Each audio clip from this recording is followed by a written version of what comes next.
The Senate Governmental Affairs Committee yesterday held a hearing on legislation that would establish a Department of National Homeland Security.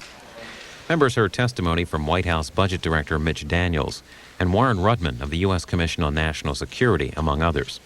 Connecticut Senator Joseph Lieberman chairs this 3-hour, 10-minute hearing. Hearing will come to order. Good morning, and thanks to all of you, including, of course, my colleagues from the Senate and the House for being here today.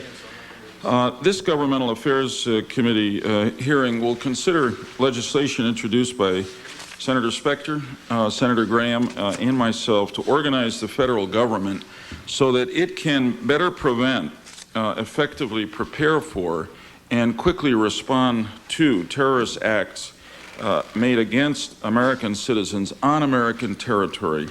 This is a follow-up to 2 hearings we held last fall on whether the government and specifically the executive branch is adequately organized to meet the type of security threats we must unfortunately expect after September 11th. Given President Bush's decision last fall to establish an Office of Homeland Security and appoint former Governor Tom Ridge to head it, it seems to me that it's clear that proper structures and mechanisms were not in place on September 11th to adequately protect our homeland, and the President's action since then makes that clear. But today, we've got to ask, 6 months after Governor Ridge's appointment, whether we're adequately positioned to defend ourselves against another terrorist attack within our borders. Are the gaps in our security policies closing? Are dozens of agencies with a role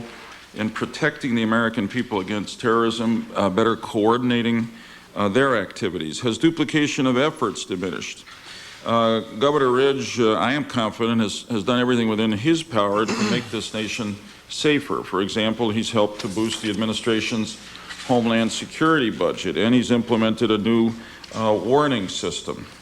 But from my point of view, this is not enough. And the reason is that Governor Ridge and the office he heads lack the necessary authority to overcome the bureaucratic obstacles that always get in the way of major change in how the government conducts its business. I will say also in this regard that the administration's refusal to allow Governor Ridge to testify publicly before this and other congressional committees on his activities makes our work this morning more difficult than it should be. And incidentally, we did request Governor Ridge's appearance here and got the same kind of letter that Senator Byrd and Senator Stevens got. The governor is on the House side today, although speaking behind closed doors with the Government Reform Committee.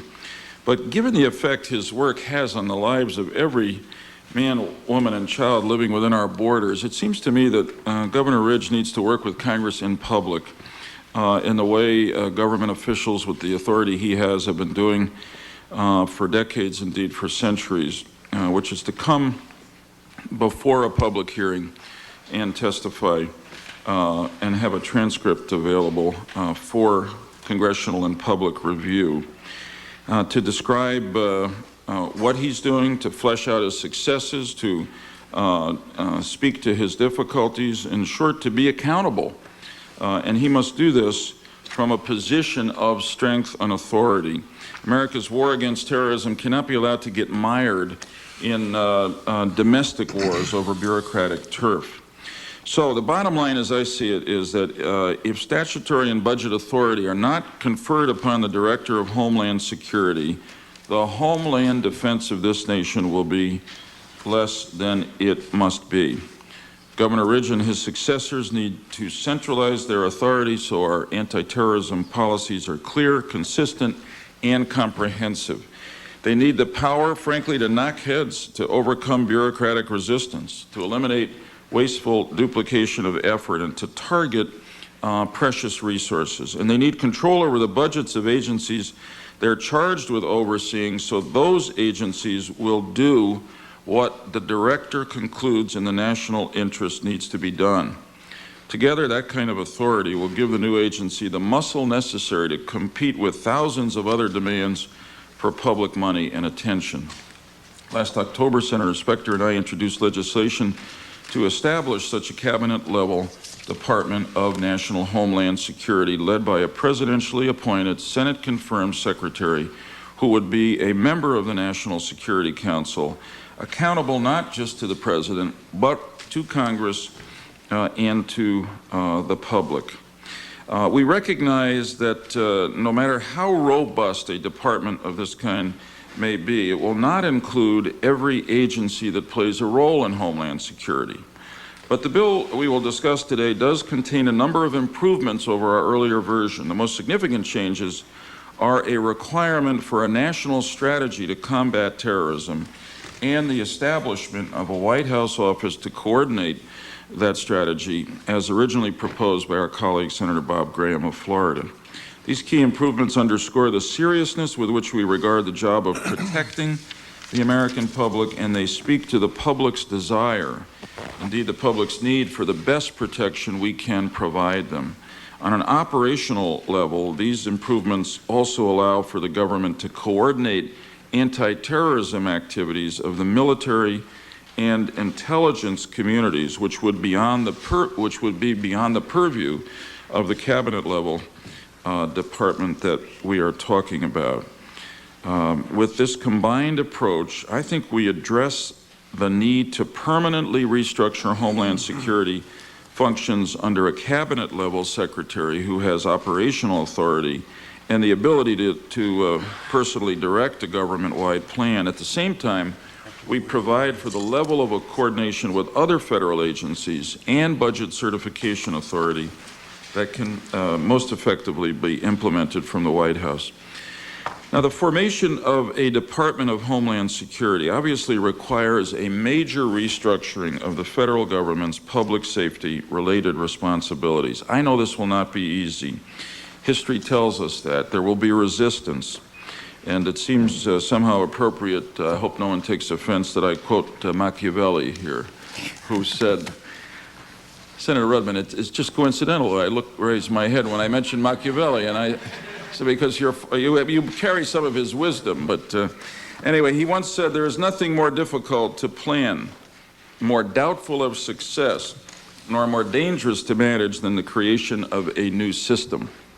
And so it is. But a restructuring of the kind we envision here is now critically necessary. In fact, in previous periods of crisis, such as the one we're in now, we have undertaken bold organizational change. I think of General Marshall's transformation of the Army, which helped win World War II, or the National Security Act of 1947 that created the CIA and the Department of Defense at the outset of the Cold War, and more recently the Goldwater-Nichols Act of 1986 in streamlining the military command helped us to prosecute the Persian Gulf War and so much else we've done militarily in the 90s, since the 90s. We need such a change now to help us fight and win the war against terrorism at home and abroad. I thank the distinguished group of witnesses who will come before us today, and I look very much to their help and their testimony. Senator Thompson. Thank you, Mr. Chairman. So I suppose we know now when you get that question about who's your favorite political philosopher, we know what the answer will be. Well, usually I say it's either Machiavelli or Fred Thompson. The hearing today is an important one, Mr. Chairman, and I appreciate your leadership in this area, one that is a concern to all of us, as well as the leadership of our panelists today, all of whom have made substantial contributions toward trying to address the leading problem facing our country today. Just to frame the issues a little bit as I see it, it looks to me like we're going to address the question of whether or not essentially we need a new entity of some kind, a new lead entity as opposed to a coordinating function. And frankly, I think there can be cases made on both sides. I think a new entity such as you suggest makes a lot of sense in a lot of ways. But as you pointed out, there are going to be some very important terrorist fighting entities that will not be under this umbrella.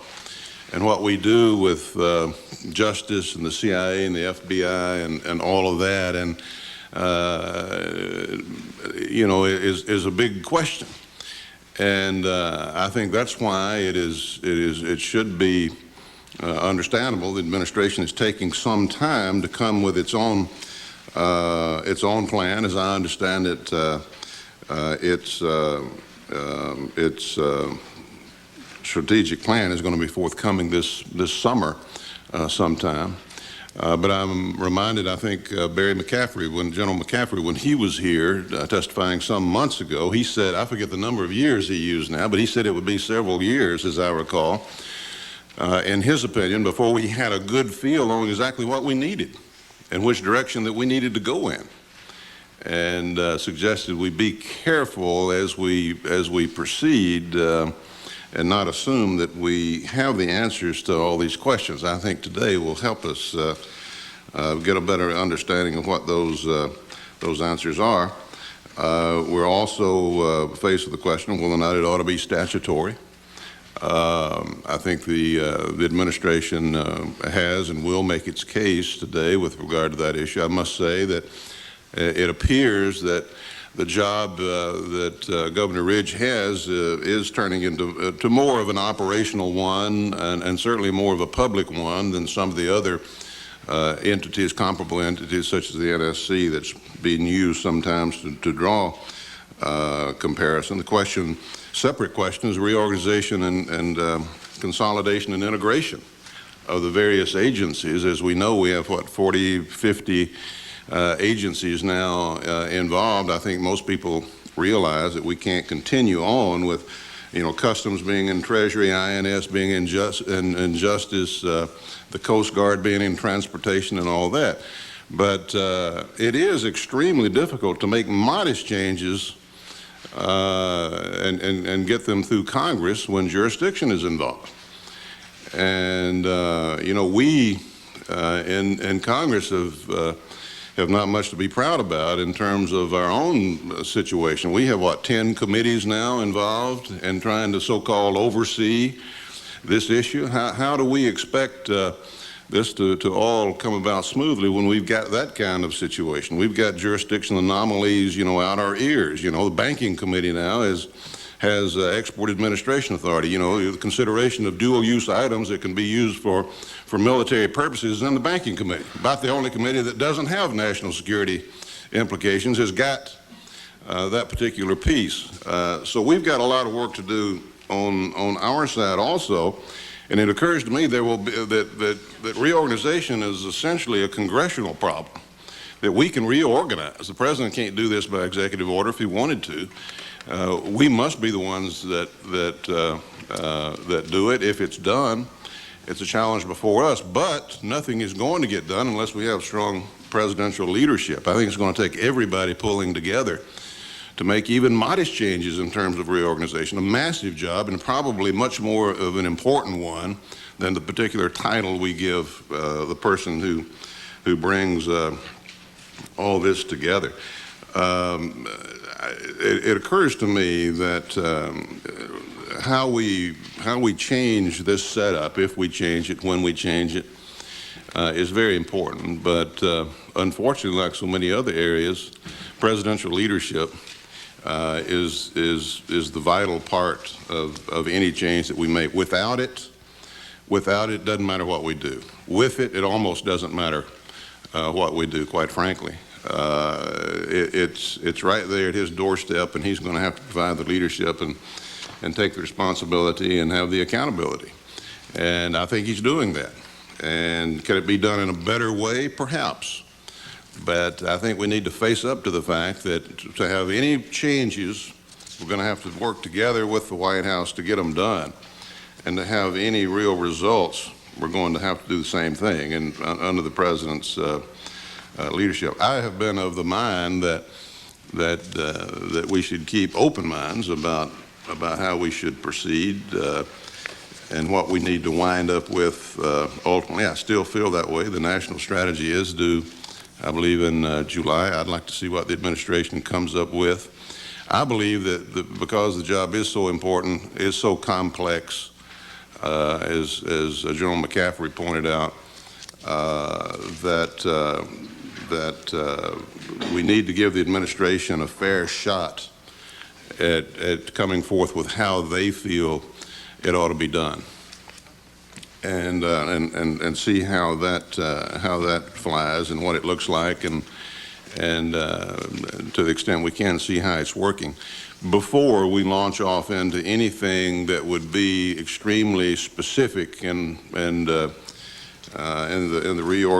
reorganizing or the reshuffling of the boxes. I'm still of that mind, but I definitely think that we've got to continue to take a look at this as we go along, because just as we don't have all the answers, the administration should acknowledge that it doesn't necessarily have all the answers either.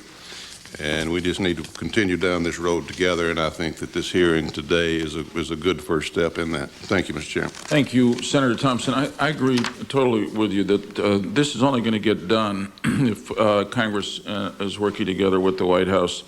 We start out in from different positions. This is not a partisan matter, as the range of our colleagues before us indicates very clearly. I think, as maybe Senator Redmond said earlier on in one of our discussions, that the time will show the necessity of coordination in this critical governmental function. In fact, in some ways it's already happening. In some ways it's already begun with some recommendations Governor Ridgett's made. But of course I feel the sooner the better, and hopefully we can work together to make that happen. Senator Collins.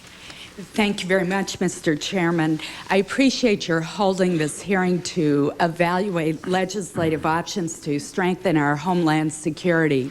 It is my judgment that we do need to have a statutory basis for the office to clarify the lines of authority, and I'm very interested in the legislation, not only the legislation that you and Senator Specter have introduced, but also the other proposals before us, and in particular the legislation that Senator Graham has introduced. I look forward to hearing from all of our witnesses on the best way to strike the appropriate balance to assure that the Director of Homeland Security has adequate authority, budget resources, and the clear authority to accomplish this overwhelmingly important mission. Thank you. Thank you, Senator Collins. Senator Voinovich. Yeah, thank you, Mr. Chairman. I'd like to thank you for holding this hearing to discuss establishing a Department of Homeland Security and a national office for combating terrorism. I'd also like to thank our witnesses for being here today. Mr. Chairman, it's clear to me that our country must examine the organization of our federal government from a new perspective following September the 11th. We must make certain that the nation has effective, accountable organizations and systems in place to protect Americans from future terrorist attacks. We begin this effort in the immediate aftermath of the attacks, and I believe it is productive that we continue these discussions today. We had a hearing, 5 or 6 months ago on the same subject. Recently, FEMA Director Joe Albaugh appeared before the Environment and Public Works Committee to discuss the President's budget for the First Responder Initiative, which he is going to be charged with. I mentioned to him that I was worried about some of the news relayed to me by local officials in Dayton who were part of a first responder team who were at ground zero, who were unable to get information about the environmental hazards that they encountered there, and also the fact that they were unable to get the paperwork that they needed to make application to take advantage of the Federal Workers' Compensation Program. The issue today before us is how do we best solve problems? And there have been serious discussions about making long overdue improvements in our governmental institutions across the country, from the White House and so forth. The point I'm making here, Mr. Chairman, is we need to understand that there's a lot of challenges that we have out there, and we're talking about a new agency and we're talking about coordination. But the fact of the matter is that the agencies that are charged with the responsibility to get the job done don't have the personnel and the quality of people to do that job. And I think that has got to be something that we need to concentrate our attention on. Washington Post talked about the Immigration and Naturalization Service, 2,000 agents to enforce the immigration laws on our border. I mentioned Joe Albaugh and FEMA. I asked him about the condition of his workforce, and I think his response is indicative of a widespread problem in the federal government. He said, and I think this is really important, I have been in this position about a year, and it was clear to me right up front that we have not been spending enough time internally on employees. Retention was a problem, and there was essentially no recruitment. I think over the next 18 months, somewhere between 45% and 45% of our agency is eligible for retirement. That is just a lot of gray matter to be walking out the door. Since 9/11, the retirements have accelerated. People have come to my office with a different perspective on life, which I cannot fault them for, wanting to spend more time with their kids, grandkids, their spouses. FEMA suffers from its own successes in that if you want a job done, you give it to FEMA. And oftentimes we are given tasks to perform, but not necessarily the resources to complete the task. So as a result, many of our people in not only the Washington headquarters, but in our 10 regional offices wear 2, 3, 4, and 5 hats at the same time. And I think it puts an inordinate amount of stress on those individuals, on their families, who I think make the ultimate sacrifices because those individuals are kept away from home more than necessary. So what I'm saying, Mr. Chairman, is that I think improving the federal government's strategic management of human capital is the most important action we can take to better prepare our nation against threats to our national and homeland security. And it's critical that we address this problem as we consider legislation before the committee today. You can coordinate all you want to, but if the agencies you're coordinating haven't got the personnel and the people to get the job done, you're not going to be able to get the job done. And I think too often we concentrate on form and procedure and the rest of it and neglect the most important thing that we need to have in the federal government, and that is people. You win with people. Thank you, Mr. Chairman. Senator Voinovich, right on.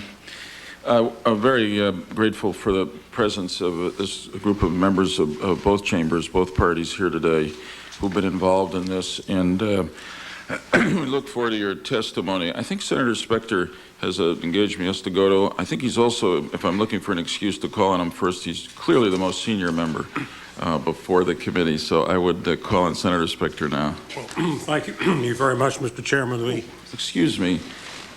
Senator Cocker, do you have an opening statement? You snuck in behind me quickly. I'll do it after. Okay, fine. Go ahead, Senator Specter. Thank you, Mr. Chairman. The Appropriations Committee is in the midst of 2 days of hearings on Homeland Security, and I'm due there shortly, so I appreciate your calling on me at this time.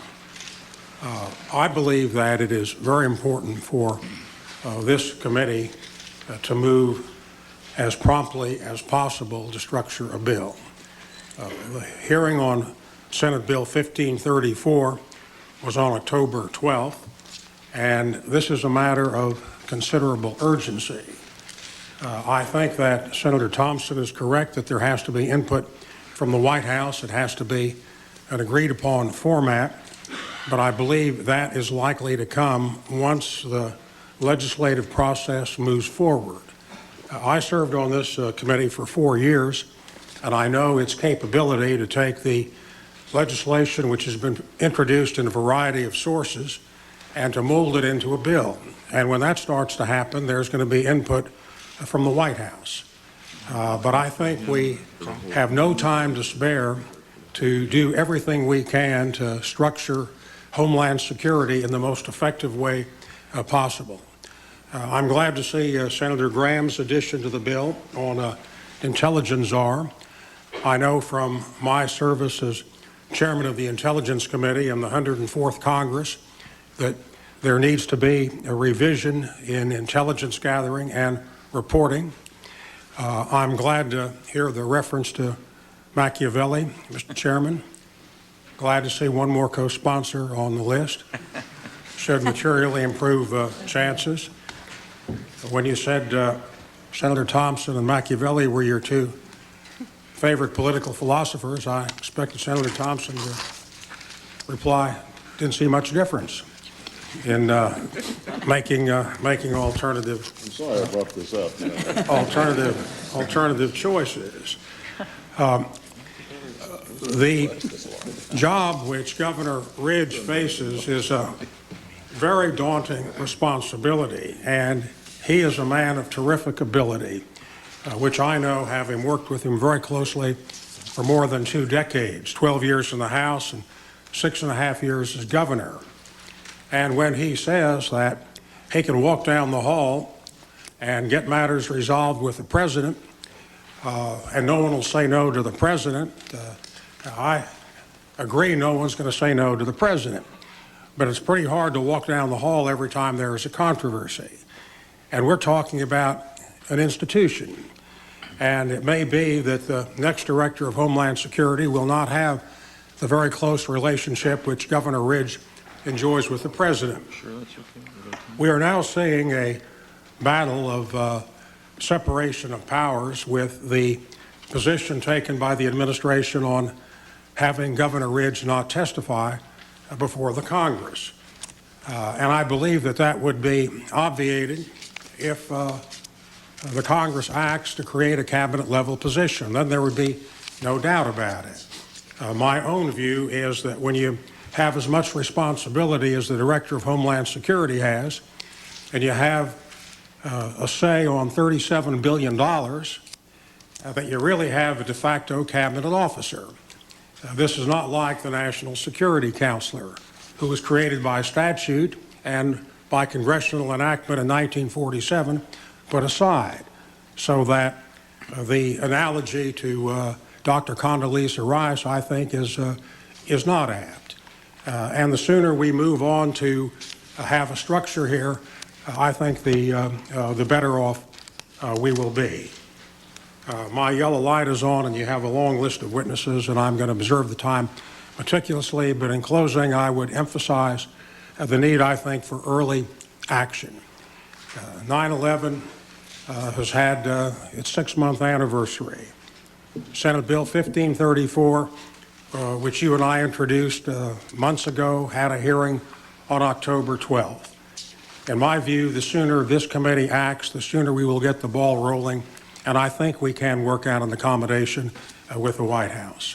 Thank you very much. Thank you very much, Senator Specter. I agree with you, and as soon as we feel we can bring it to markup, we will, and I hope that's real soon. Senator Graham. Thank you, Mr. Chairman. I, too, appreciate your holding this hearing on an important topic, and I believe that this is the time to begin serious consideration of the role of Congress in the Office of Homeland Security. As you know, much of this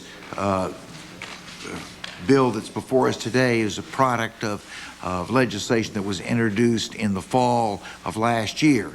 We were asked by the President to defer pursuing that legislation in order to allow Governor Ridge to gain control of his responsibilities and to deal with some of the immediate issues that were facing him after September the 11th. Now 6 months plus have passed. I think it is time to begin the process of looking to the future for this important initiative.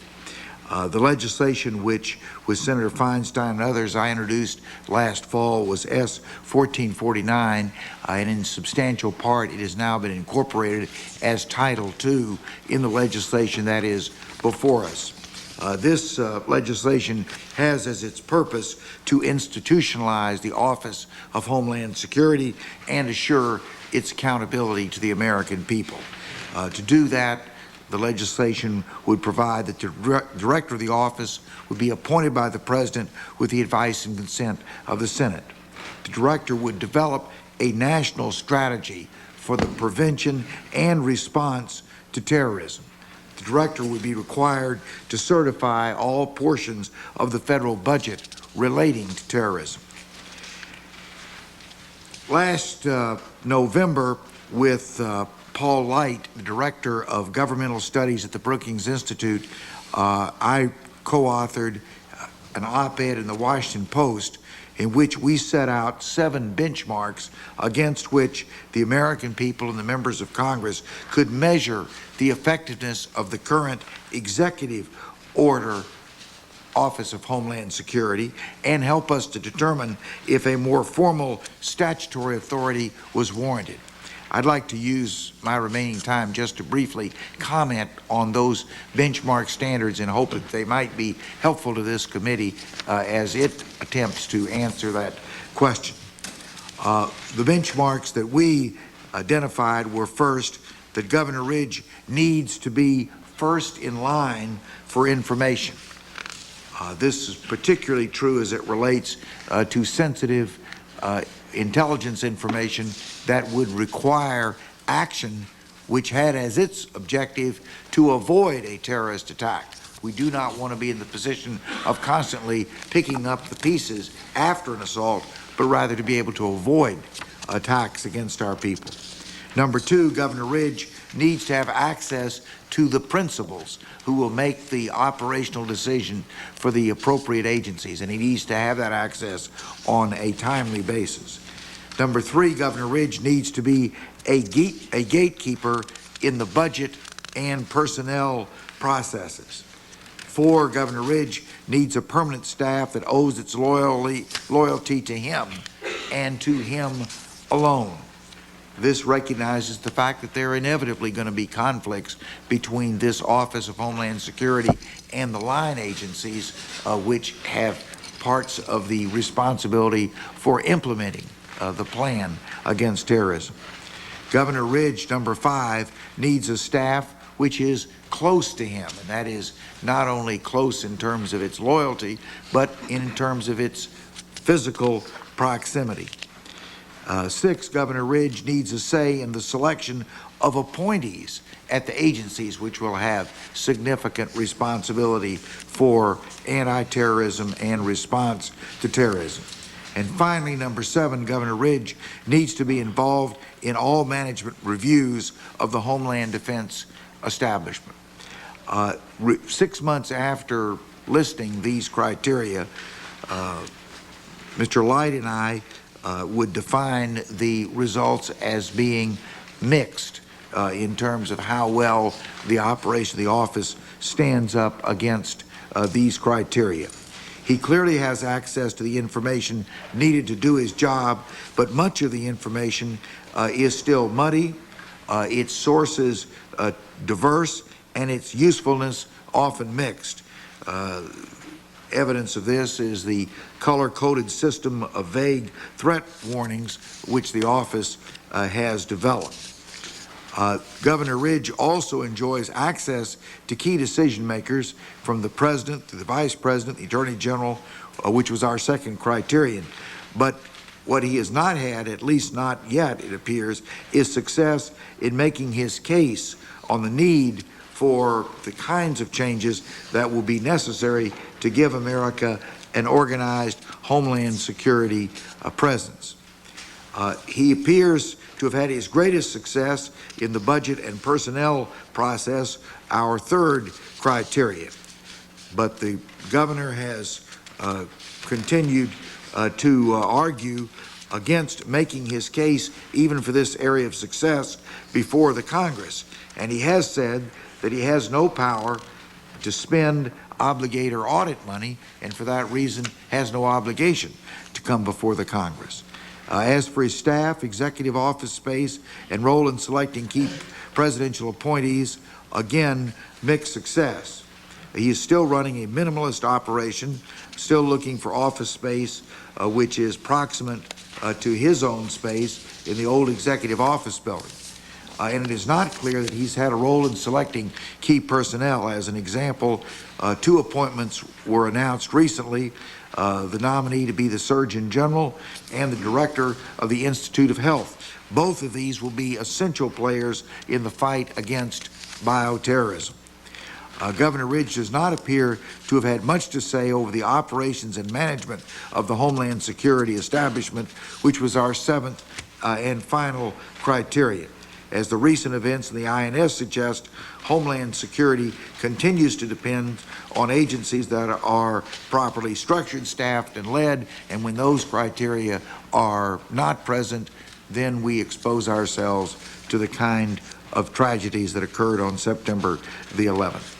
So, Mr. Chairman, I would like to ask that the balance of my statement be printed in the record as if read. I applaud the President and Governor Ridge for the progress that they have made, particularly under extremely challenging, difficult circumstances. I do not believe that what we are about here is a clash between the executive and the legislative. What we are trying to do is to provide to the American people what they have every right to expect their national government to do.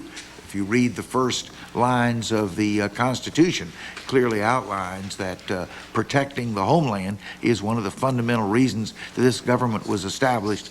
That is the importance of the business that we are about today, and I commend you for doing so. Thanks, Senator Graham. That was very helpful testimony, and thanks so much for working with us to bring our two approaches to this together. It's an honor to be working with you. Thank you. Senator Gregg, thanks for being here this morning. Thank you, Mr. Chairman. It's a pleasure to be here.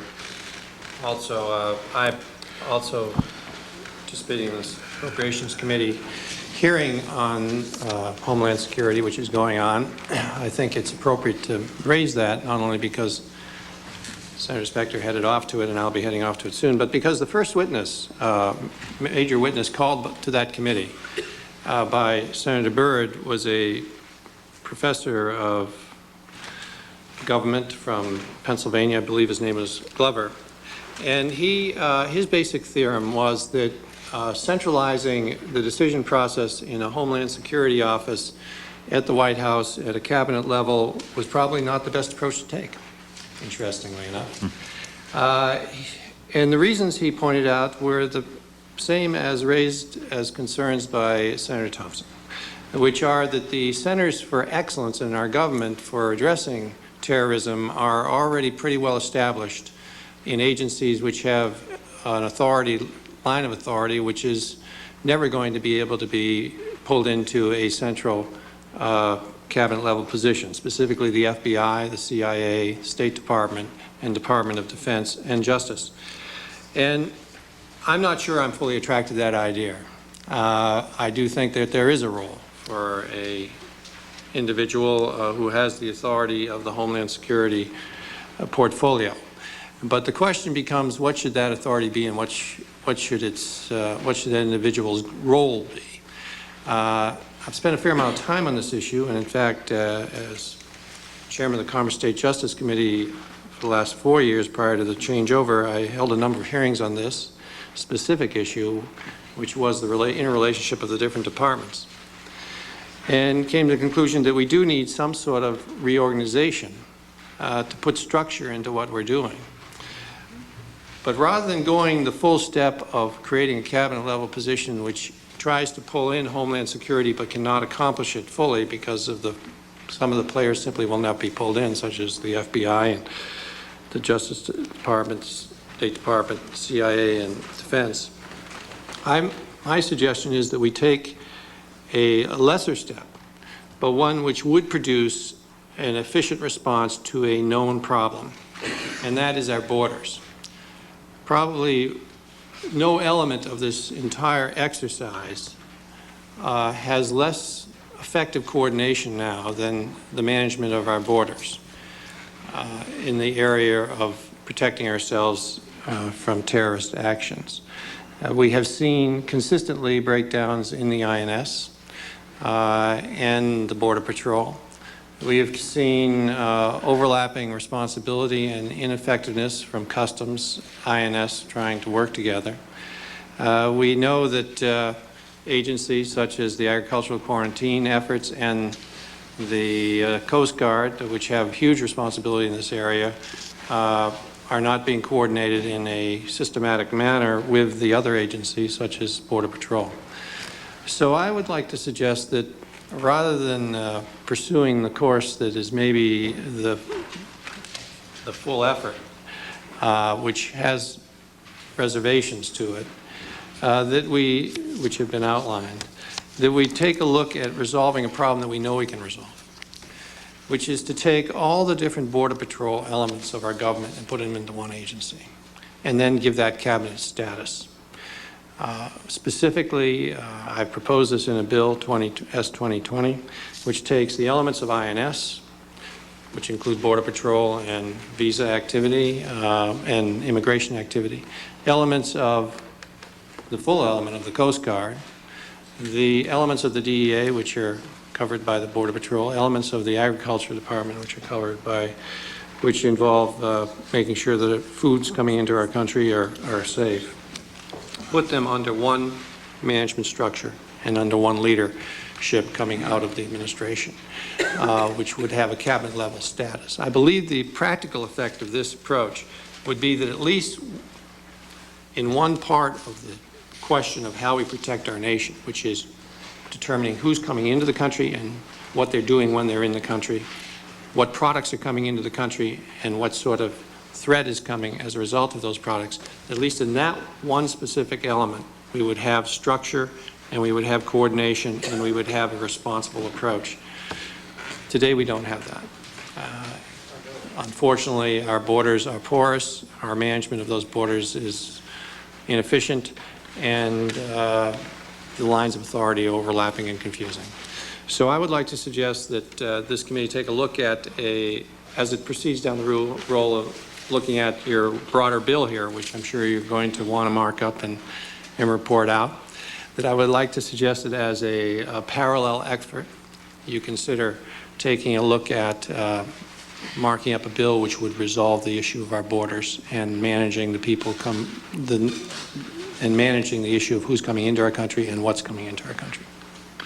Thank you. Thanks very much, Senator Gregg, for a thoughtful statement. And I promise you we will consider that. It obviously omits some agencies that we're bringing into the larger proposal, but it's a very serious proposal that you're making, and it touches an area of critical need and relationship to the problem of Homeland Security. So I look forward to working with you on it. Thanks for your time. Welcome three colleagues, distinguished bipartisan group from the House. Thank you for being here, and thank you for working along with us. Obviously, not only do we have to work with the White House to get this done, we got to work with the House to get it done. Congresswoman Jane Harman. Thank you, Mr. Chairman. It's an honor to be back testifying before your committee. Hello to members. I have a formal statement for the record and hope I can submit it and just summarize in 6 quick points, because many good points have already been made and I'm sure you don't need to hear them again. First point, I doubt that even Machiavelli could overcome the turf disputes in the executive branch and in Congress. With all of his skills, I still think they might even defeat him. In the current language, I have been saying that turf disputes have become aerosolized, and you inhale them and you die. And poor Ridge, I think, is on life support because his office is inadequately funded and has inadequate tools to do the job that we all need him to do.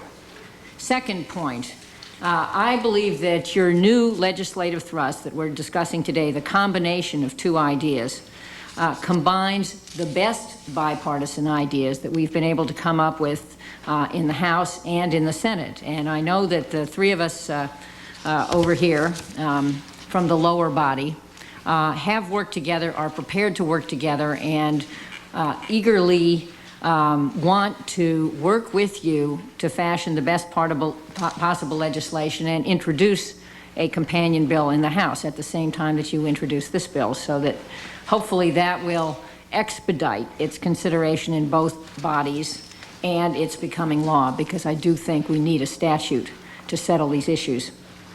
Third point, this is the issue, not whether Ridge should testify. I think that's a sideshow. I think the main show is who is responsible for developing and taking and explaining the $38 billion Homeland Security budget. Whose strategy is it? Who can explain to Congress why we should authorize and appropriate that money? That's what the issue is. We shouldn't be authorizing and appropriating money that isn't justified by the executive branch. And somebody needs to come up here and explain that. And my candidate for that would be Ridge, but Ridge with a real day job. Fourth point, and I'm surprised this wasn't mentioned yet, but I think it is the touchstone and we should keep focused on it, and that is, certainly those of us who serve on the intelligence committees know this, and I know you know it as well. Our country is still vulnerable to a second wave of major terrorist attacks. We are still vulnerable. Even though we've had considerable success in Afghanistan and around the world in rounding up terrorists, we are still vulnerable. Everybody understands that there are sleeper cells with Al-Qaeda members and followers in the United States, Canada, Europe, and so forth. We are still vulnerable. There is no more time left before we come up with an adequate, focused Homeland Security strategy. And it is, as everyone has pointed out, already 6 months since September 11. It's almost 6 months since your first hearing of October 12 on this issue. Fifth point, I would just like to draw your attention to the chart over here. This chart was put together by the subcommittee on which I'm ranking member, the House Intelligence Subcommittee on Terrorism and Homeland Security. It is the chart that Tom Ridge held up as his organization chart when he took office. I would call that the Where's Waldo chart. Waldo is the Office of Homeland Security near the top, but I bet you can barely see it. And the blue lines are around the most major players in the executive branch, but there are 100 little boxes on this chart. This is the current organization or the current disorganization that the Director of Homeland Security is supervising. And even if we reorganize our border agencies, which I support, that just takes a few boxes out of here. There's still the rest of it. So I would argue, and I'm not sure whether I'm agreeing with Senator Gregg or not. I was not quite sure what his view is, but I think I agree with everyone else up here, that while we need to reorganize our border capacity, we also need, at minimum, an architect or orchestra conductor for the rest of it. And so I think the combination of a bigger, better border agency, FEMA, consequence management capacity is good, but then look at this chart. We need the rest. And so combining these functions, I think, is critical. Final point, my candidate for orchestra conductor is Tom Ridge. I think he brings the right skills. The problem is he has the wrong tools. Thank you, Mr. Chairman. Thank you, Congresswoman Harman. Excellent statement and very helpful. I want to ask my two colleagues for their indulgence. I missed calling on Senator Kaka. He now has to leave soon. I want to ask him if he'd like to give his opening statement now. Thank you very much, Mr. Chairman, and thank you for the patience of our witnesses. I again want to thank you for calling this hearing and thank our witnesses for their testimonies. Homeland Security presents challenges to our country in different ways. Our commitment in both national security and civil liberties is tested as we work to develop solutions that not only make a stronger, safer America, but a better one.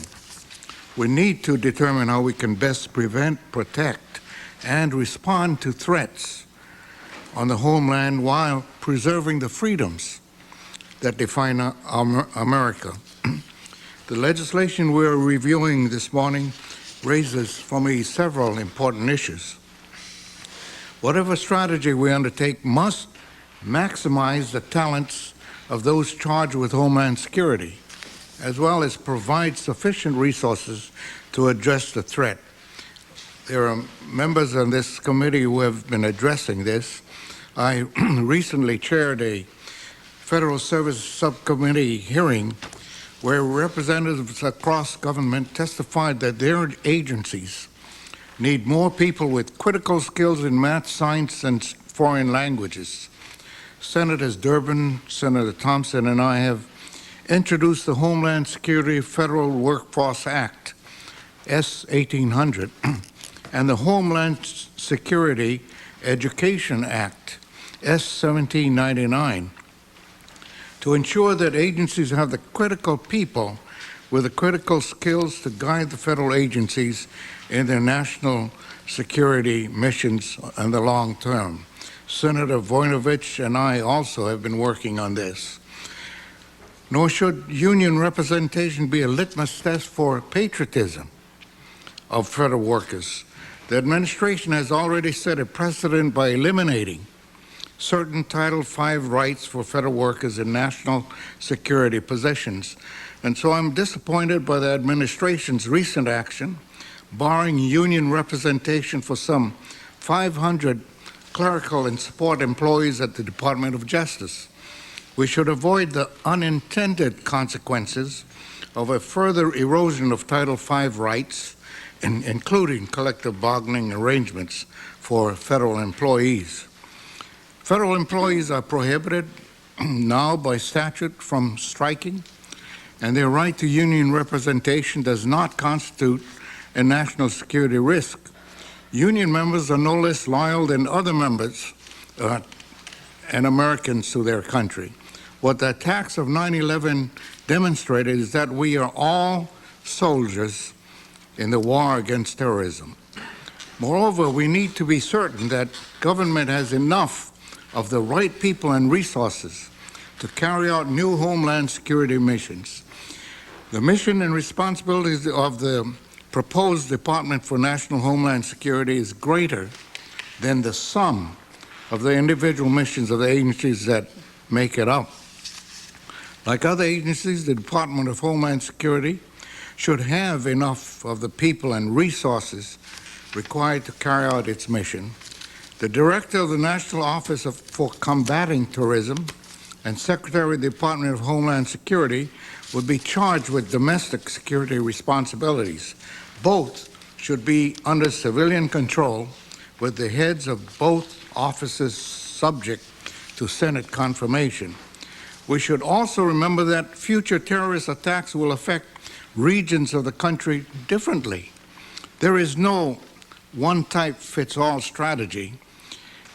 Geographically, distant states like Hawaii and rural areas require different responses and strategies and resources than New York City and Washington, D.C.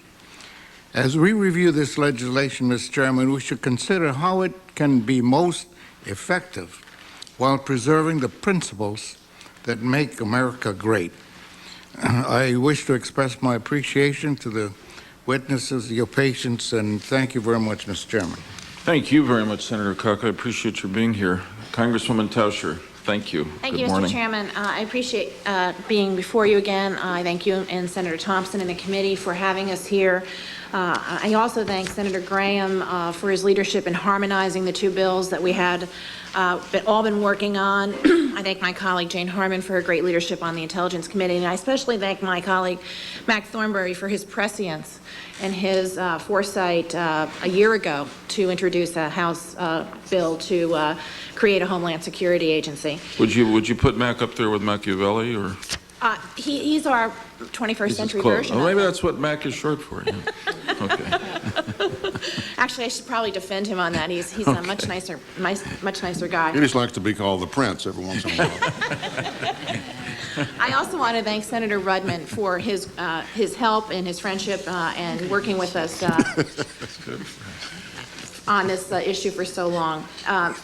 Mr. Chairman, I think I'd like to echo the phraseology of the President on another issue, the tragedy in the Middle East, by saying that enough is enough. I think that a long time has passed since the events of September 11th. I think it is time for us to unify the government and to unify the purpose of the American people behind the ability to get something done here.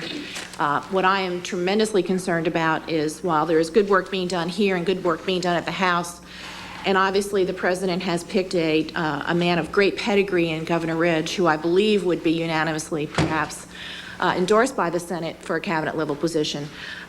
Too much time has gone by where we have not done the right thing for the American people to secure their safety. And I think we have to move a bill, both here and in the House, and we have to create a unifying opportunity to do that. And I think this committee's work is going to go a long way to do that. I'm concerned that we get something done on the Senate side and we don't get something done on the House side. And that's going to take the ability of leadership of all of the different parts of the government, all equal but all interested in moving something so that we can produce for the American people a harmonized structure that is practical, commonsensical, that has real accountability, real budget authority, and the ability to do the things that we all know have to get done so there is no repeat of the September 11th, the tragedies. I think it's important that we work together to make sure that we have a robust and muscular department structure that really, I think, is accountable to the American people. And right now, we don't have that. So I thank you for your leadership. I thank my colleagues for working so well. We've got the right bill.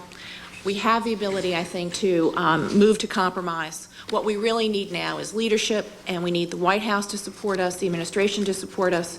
My colleague Jane Harman was very right to say that we can't fritter around the edges here. We can't allow petty differences of power and partisanship and, frankly, committee chairmanships on one side or the other to make these issues less able to move forward. So I look for your leadership continued. I hope that we can do something. I certainly hope we can move a bill in the House if you're successful here, and I hope we get the leadership in the White House to get something done very soon.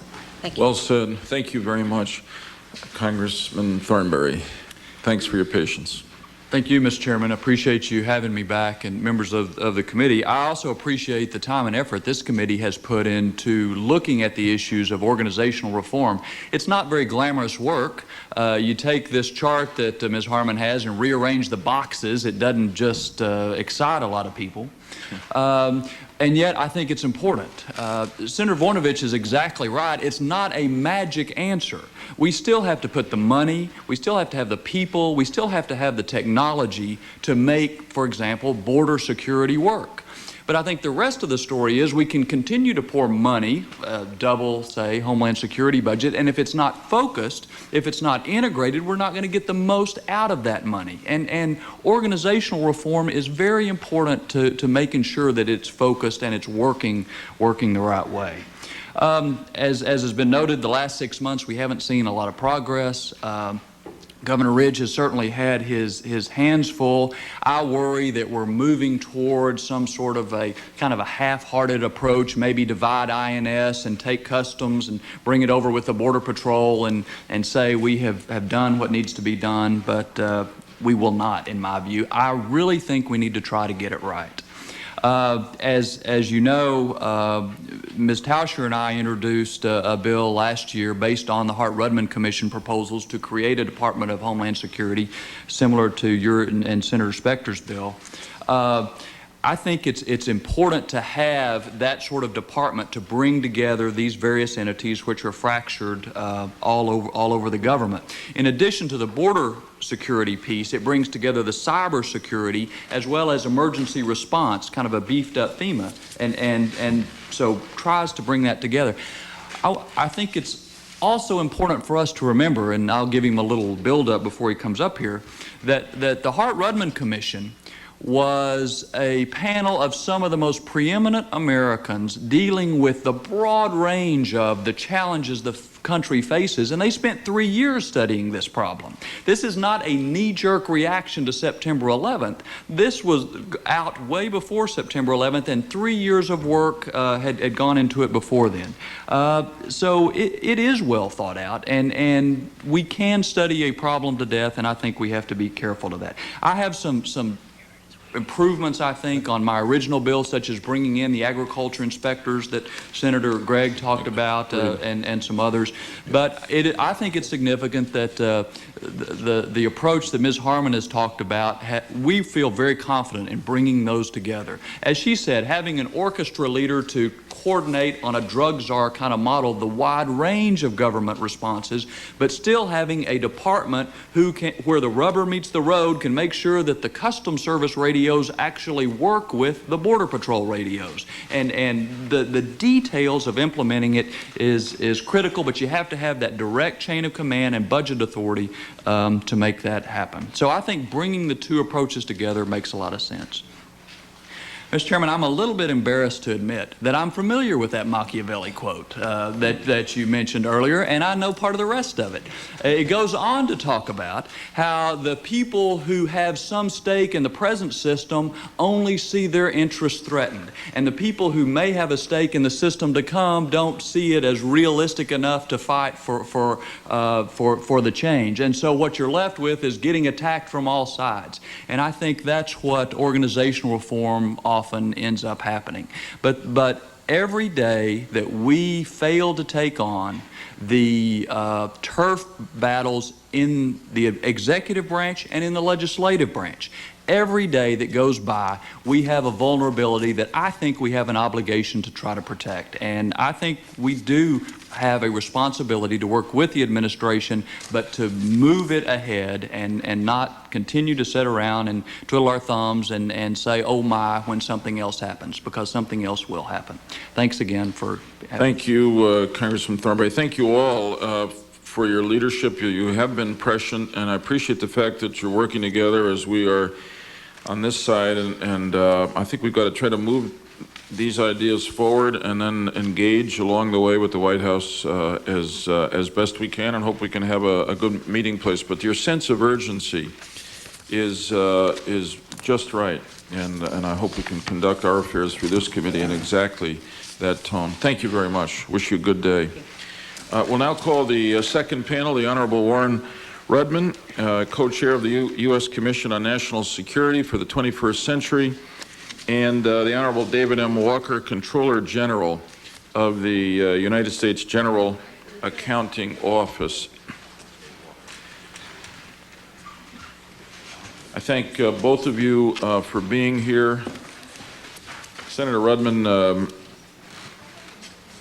as Mr. Thornberry said, the truth is that the proposal from the commission you headed with former Senator Gary Hart is the basis. Your testimony was the basis for the bill that Senator Specter and I put in, and it's put in by our colleagues in the House. And I'm very grateful that you could be here today and reflect with us now, I suppose more than a year after, almost a year after your proposal was first made, and now a little more than a half year after the events of September 11th. Good morning. Thank you.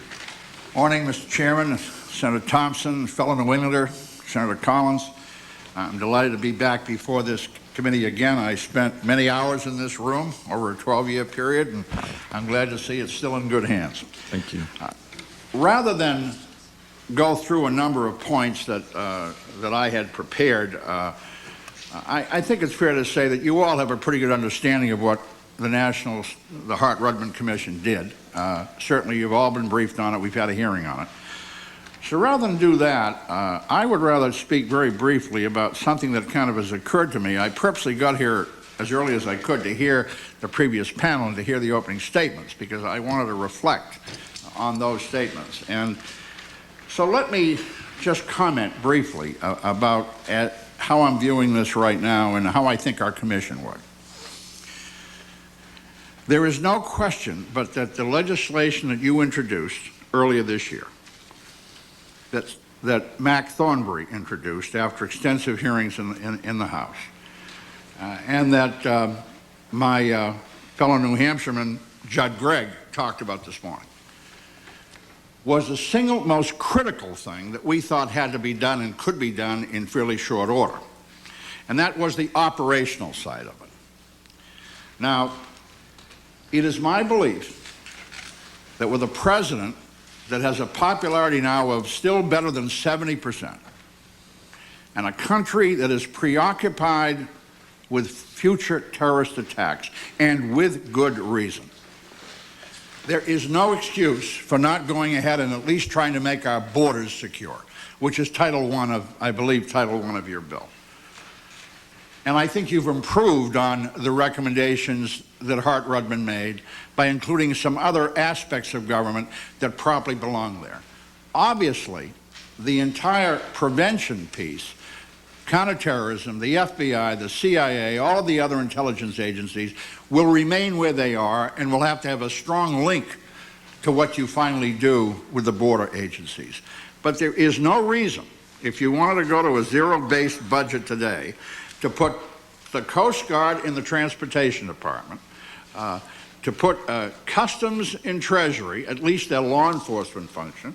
They're no longer a big revenue raiser, which is why they were there in the first place, or to put the various agencies in justice and also give justice the crisis management responsibility, which they currently have in this government for this kind of an event.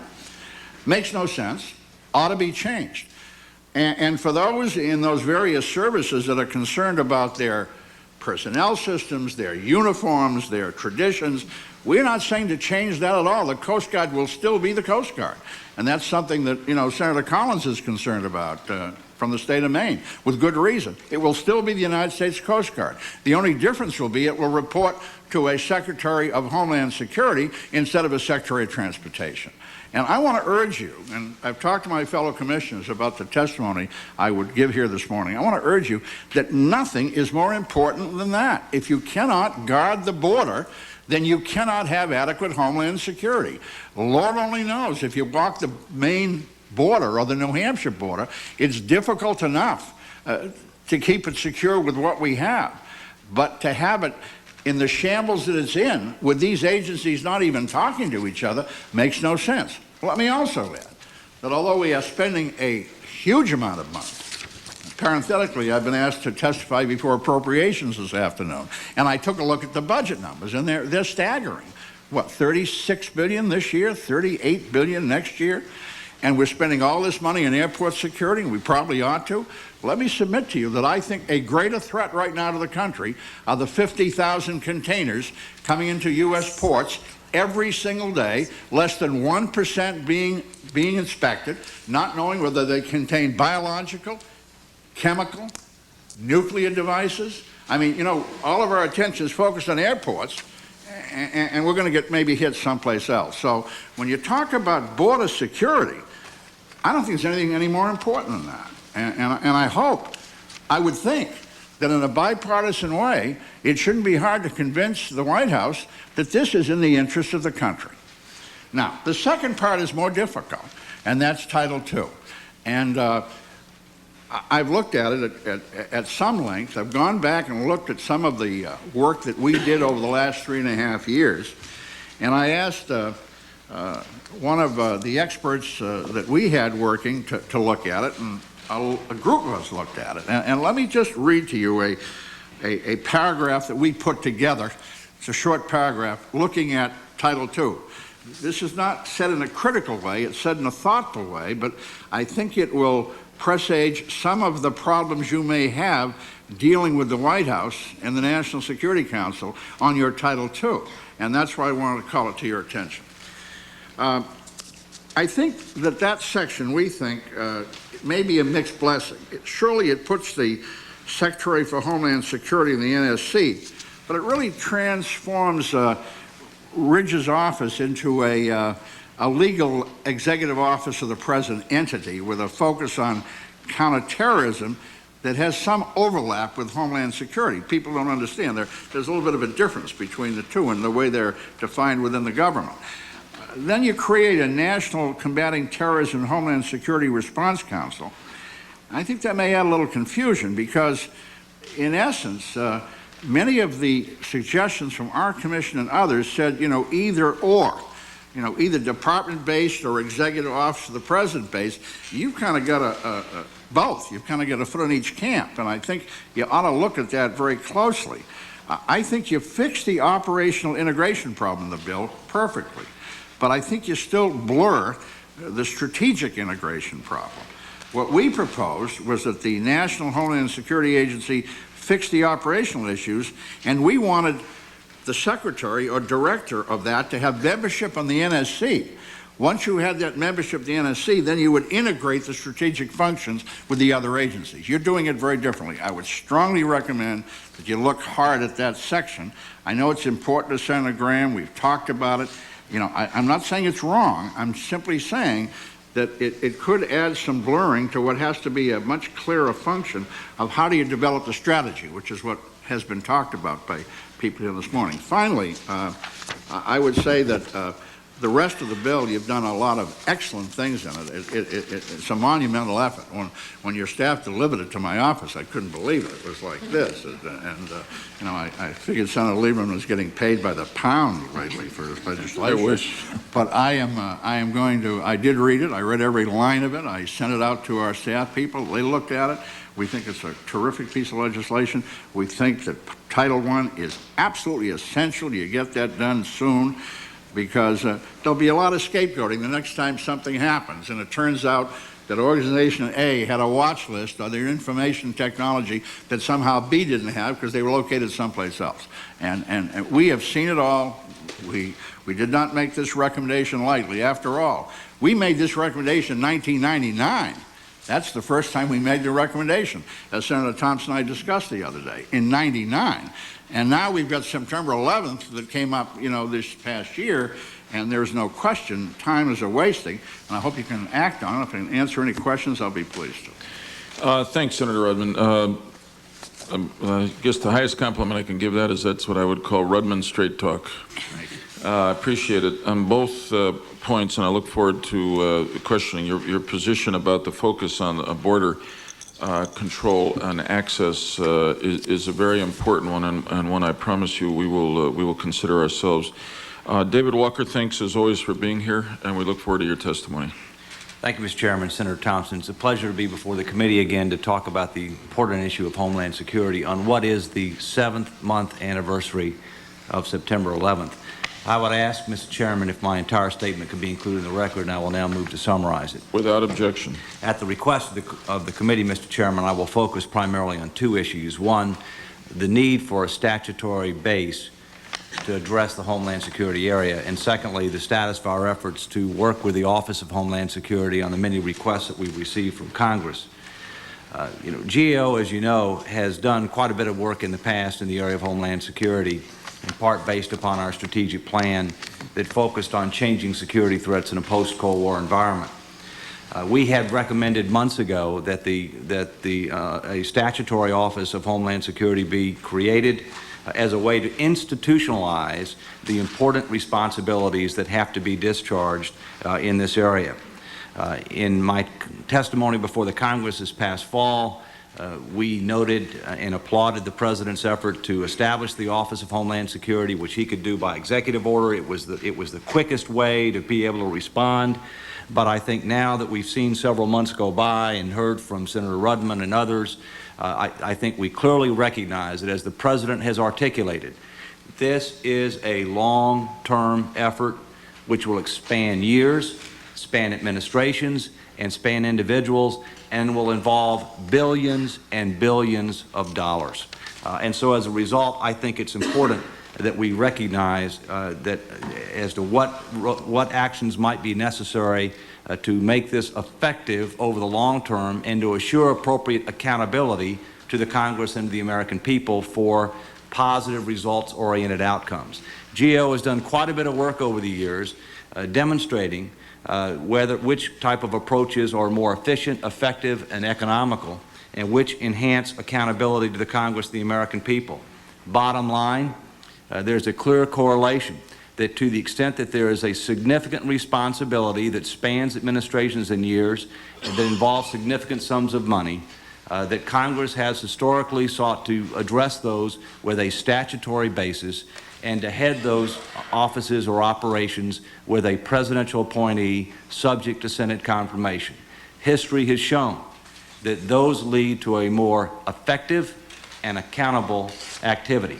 You've also, Mr. Chairman, talked about the possibility of consolidating certain existing governmental operations as a means to improve economy, efficiency, as well as effectiveness and accountability. And clearly in that regard, the border security appears to be the most critical and arguably the most dysfunctional at the present point in time. So in summary, Mr. Chairman, our view is there's clearly a need for a statutory basis to address this area in order to assure effectiveness and assure accountability. With regard to our efforts to work with the Office of Homeland Security, we now have over 60 requests from the Congress, including from this committee, to do important work in the area of Homeland Security. A vast majority of those requests can and we are pursuing to obtain the necessary information from the various departments and agencies. There is, however, certain information which directly correlates to the activities which the President gave to Governor Ridge in his executive order and certain related matters, that we must obtain the information from the Office of Homeland Security. We've been trying for a number of months to work in a constructive fashion with that office. In fairness, they have a big job to do, not enough financial and human resources to get it done, and we are very, very sensitive to the need for them to focus primarily on their mission and not to inappropriately intrude or undercut their ability to get their job done. The bottom line, however, is that to date we have received nothing. However, just within the last 48 hours, I have been informed that the office has decided to engage with GAO, whatever that means. I am, however, hopeful. We have a meeting scheduled for next week, which is our second meeting. The first meeting was attended all by attorneys on the other side, and I have great respect for lawyers, including many here in the room, but I am a student of history, and I know that when meetings start off with nothing but lawyers present on the other side, then sometimes you don't end up where you want to be.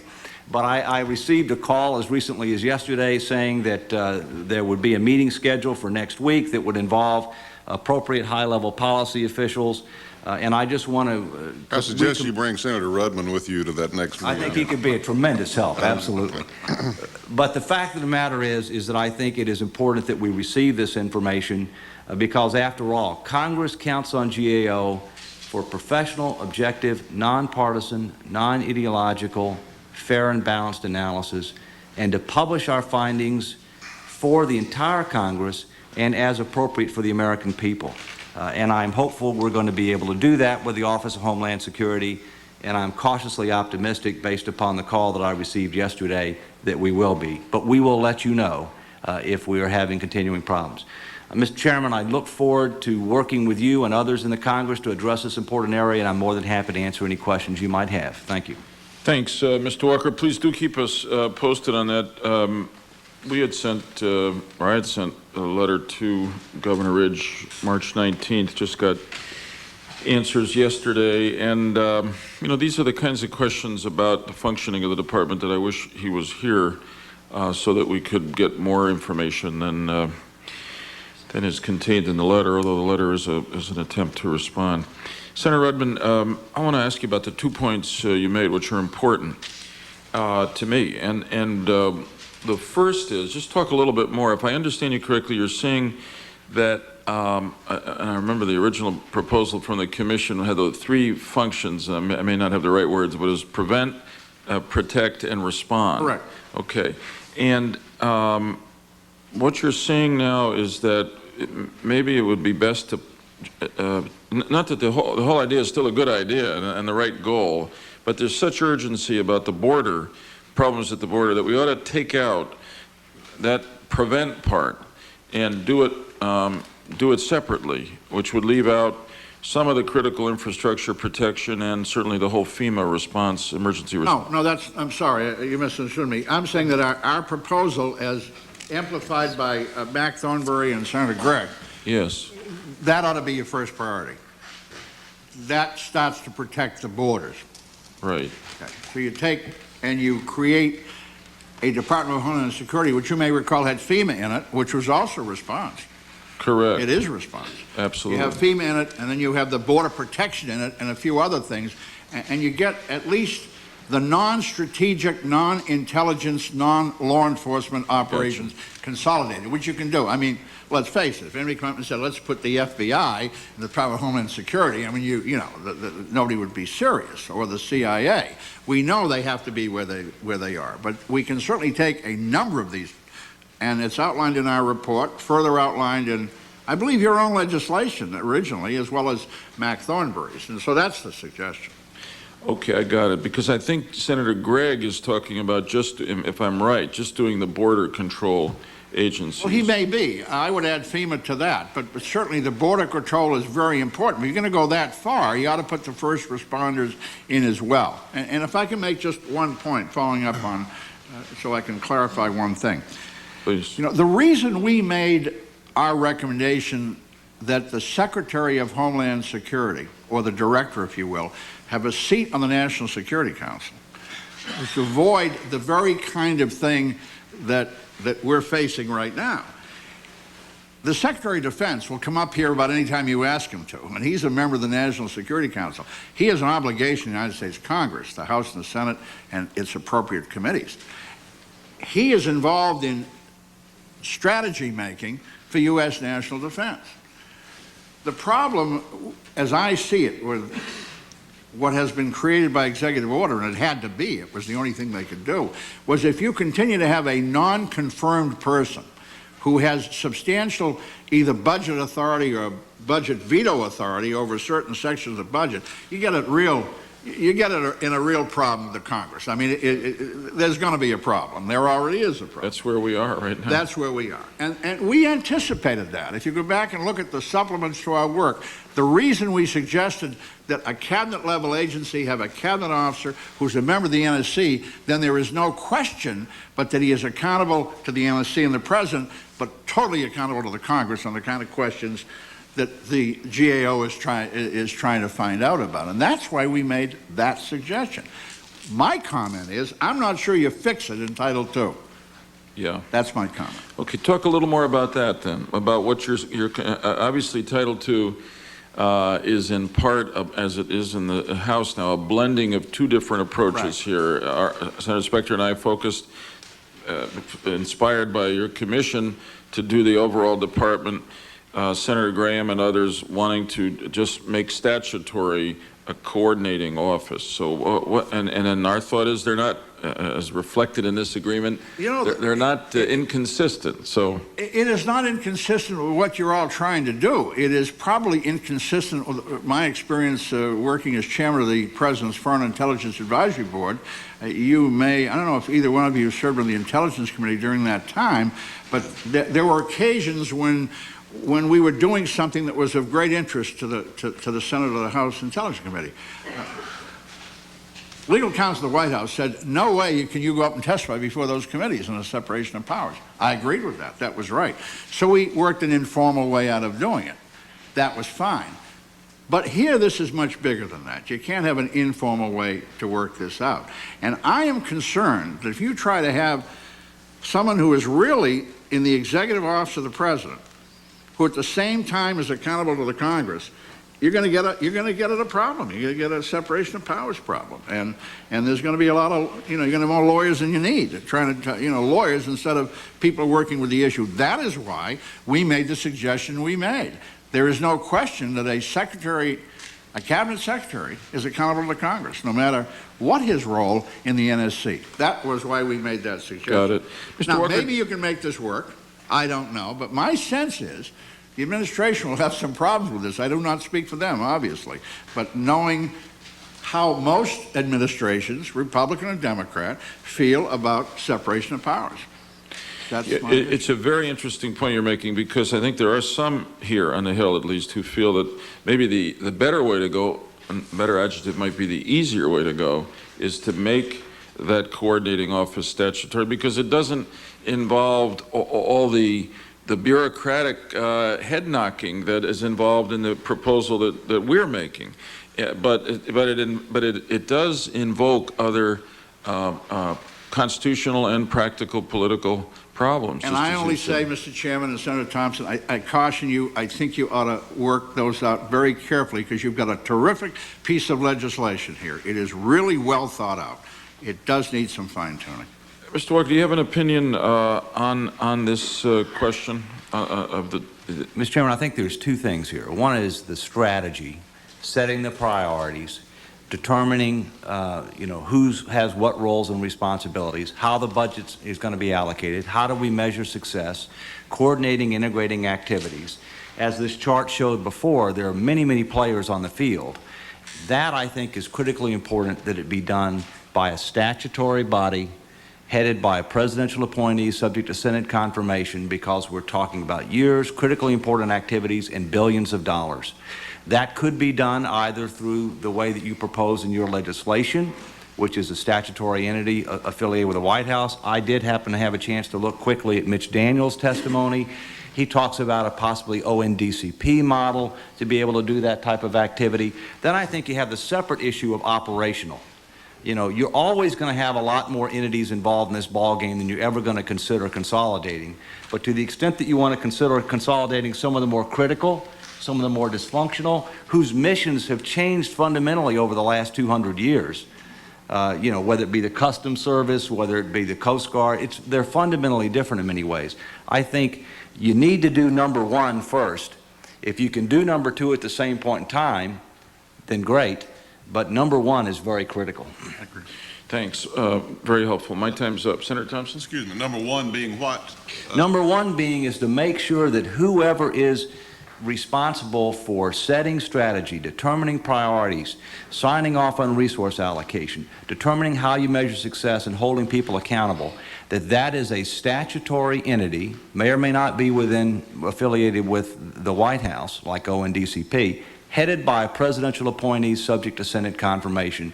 So you increase the likelihood of that they'll be effective, and secondly, such that you increase the accountability to the Congress and the American people. And then they'll get their own budget as well with that, with both financial and human resources. It looks like we may be headed toward a situation where we in the Congress do what we have the authority to do, and that is, and only we have the authority to do, and that is to engage in some reorganization, some consolidation. And I could see perhaps that happening without what you refer to as your number one, perhaps. That'd be an interesting hybrid kind of a situation. You'd still have say Governor Ridge with the status he's got now, but you would have hopefully more efficient and some consolidated agencies and so forth. Would you all view that as just some improvement over what we've got now, but not really where we need to go? I mean, not far enough? Well, if you look at national defense strategy today, national defense strategy is established within the National Security Council by the Secretary of State, the Secretary of Defense, obviously the President, the National Security Advisor, but the majority of people that are involved in that are accountable to the Congress. Now, I think what Mr. Walker is saying is that you want a statutory agency that has that responsibility of setting strategy that is somehow statutorily created but in the White House. And I'm not sure an example of that. Well, let me clarify. I think it's critically important that functionally, whoever is on the point, whoever is in charge, whoever is supposed to be making sure that all these are working effectively together, and signing off on resource allocation, assuring integration, accountability. Wherever they are, whether that be in some entity affiliated with the White House or a Department of Homeland Security, it should be statutorily based. It's headed by a presidential appointee subject to Senate confirmation. Now, under this legislation, you propose two things. One, create something affiliated with the White House that meets those criteria, maybe like ONDCP, and to consolidate a number of other existing operational activities into a new Department of Homeland Security.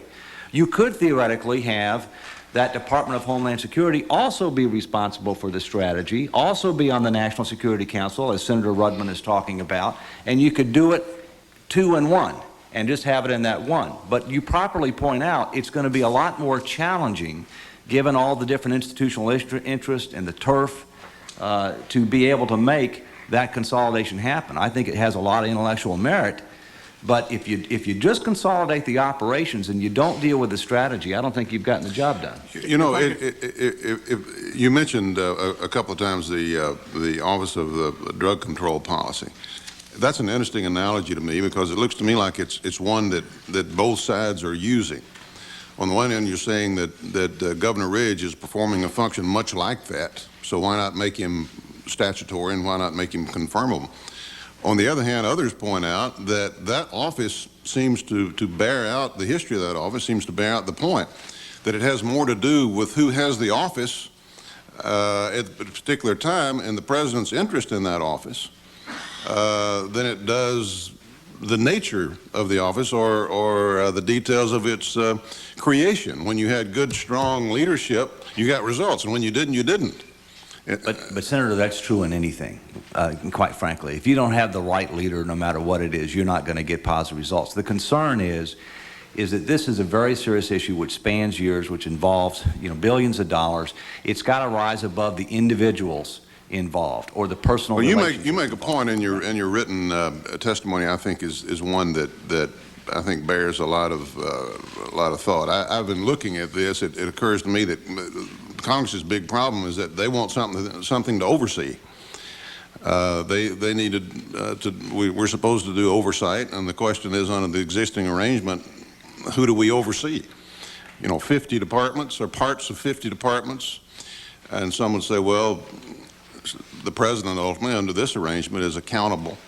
The president might decide a little bit later on that perhaps that's not such a good idea, where every problem is brought right to his doorstep because there's no one else there who is accountable, and no entity, no separate entity over which Congress can exercise oversight.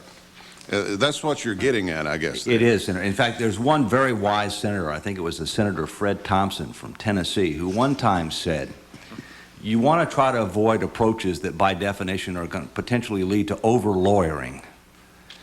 Did I say that? That must have been before I decided to leave here. that there were some issues that were over-lawyered, and I won't go into the details, Senator, and I think that's the risk that we run right now with the Office of Homeland Security. It's not only with regard to testimony, it's also with regard to access to records and other issues that are necessary for Congress to discharge its constitutional responsibilities. I mean, now, frankly, I have some sympathy for Governor Ridge because from a practical standpoint, he's got a job to do, and he can't come up to 10 committees on a recurring basis, and he can't respond to requests from 10 different committees for basically the same information. And I would assert that's one of the roles that GAO can play to help consolidate those things, which is what we have, to try to disseminate the information broadly. Senator Rudman. You might recall the original Hart-Rudman proposal still stands to have a strong Homeland Security deputy within the NSC. Now, that would be totally different than Title II here. I would point out to you that in theory, the National Security Advisor is the coordinator of national defense strategy with the Secretary of Defense, the Director of the CIA, Secretary of State, not accountable to Congress, not confirmed by Congress, because when the Congress wants to get at those issues, it has 3 cabinet-level secretaries it can call before it to discuss those very issues. Here, you don't have that yet until you start some consolidation. So, with that confusing answer. No, that's very helpful. If I could, one more thing, Senator, in your notion of consolidation and Senator Lieberman's bill, would you also recommend integration of those parts of agencies that you're bringing together? In other words, take down all the barriers and just create a totally new entity and call the employees something else? Probably not in several. The Coast Guard, you would certainly leave as the Coast Guard. Yeah, but I'm talking about the part you bring into the new entity, the new consolidation. Well, the new consolidation would, as we proposed it, and it's been broadened by the bills, would be the Coast Guard, the Border Patrol. There were parts of Customs, and I think we also commented on INS, I believe. INS.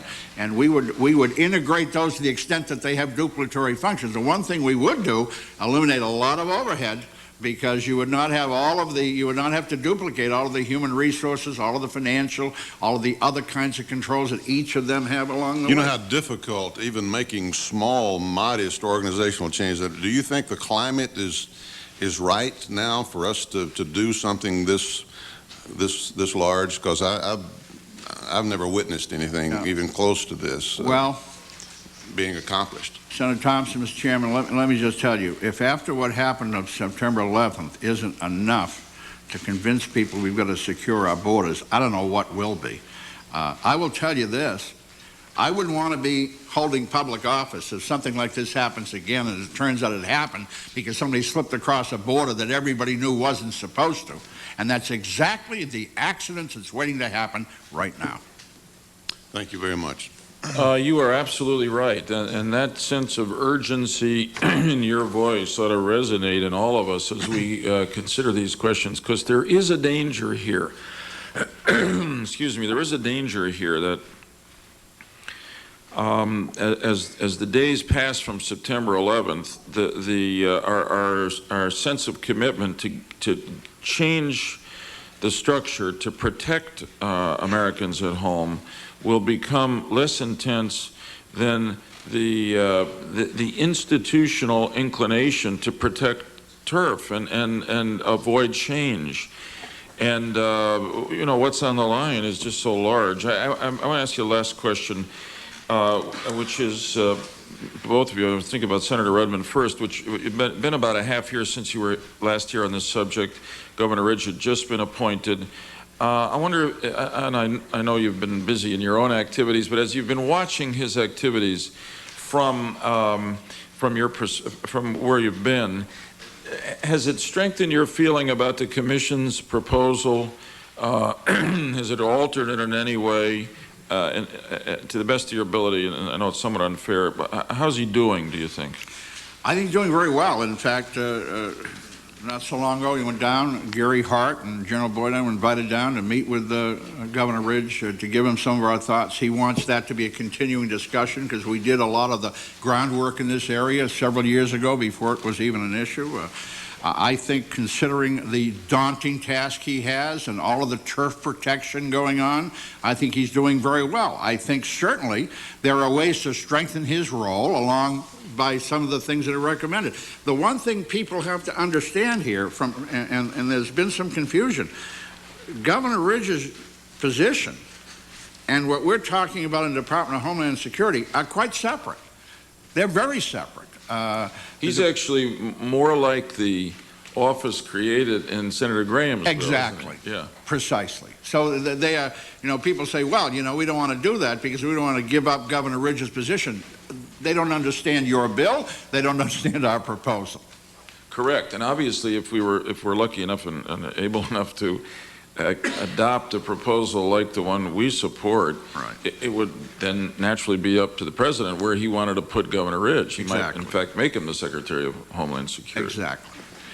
Mr. Walker, do you have any first reactions to the? I think he's doing his best he can, given a significant responsibility and given some of the challenges that we've talked about here today. I know that they're significantly understaffed. I know that they've got an allocation for about 200 people, and they're just over a little 100 right now. I know that they're having real difficulty in trying to do things on a dotted line basis. You know, there's a fundamental difference between if somebody reports to you and then if somebody, you know, solid line versus dotted line. You know, if you've got an inbox, but you don't have, if you've got an outbox where you can send things out, but not an inbox where people are responsible and accountable to you, that's kind of problematic. My personal view is he could be even more effective if some of the changes that we're talking about today were made. If it was a statutory basis with his own budget, with his own people, with, you know, clear responsibility with regard to what has to be done, with an increased accountability to the Congress and the American people. Appreciate it very much. Please keep us informed, if you would, Mr. Walker, on your communications with Governor Ridge's office, because it's critically important to us, because you're our eyes and ears and everything else, and for the American people, that you're getting the information from that office that you need. Thank you both very much for your continuing service in and out of government. Thank you. Take care. Our next witness, Panel 3, the Honorable Mitchell Daniels, Jr., Director of the Office of Management and Budget.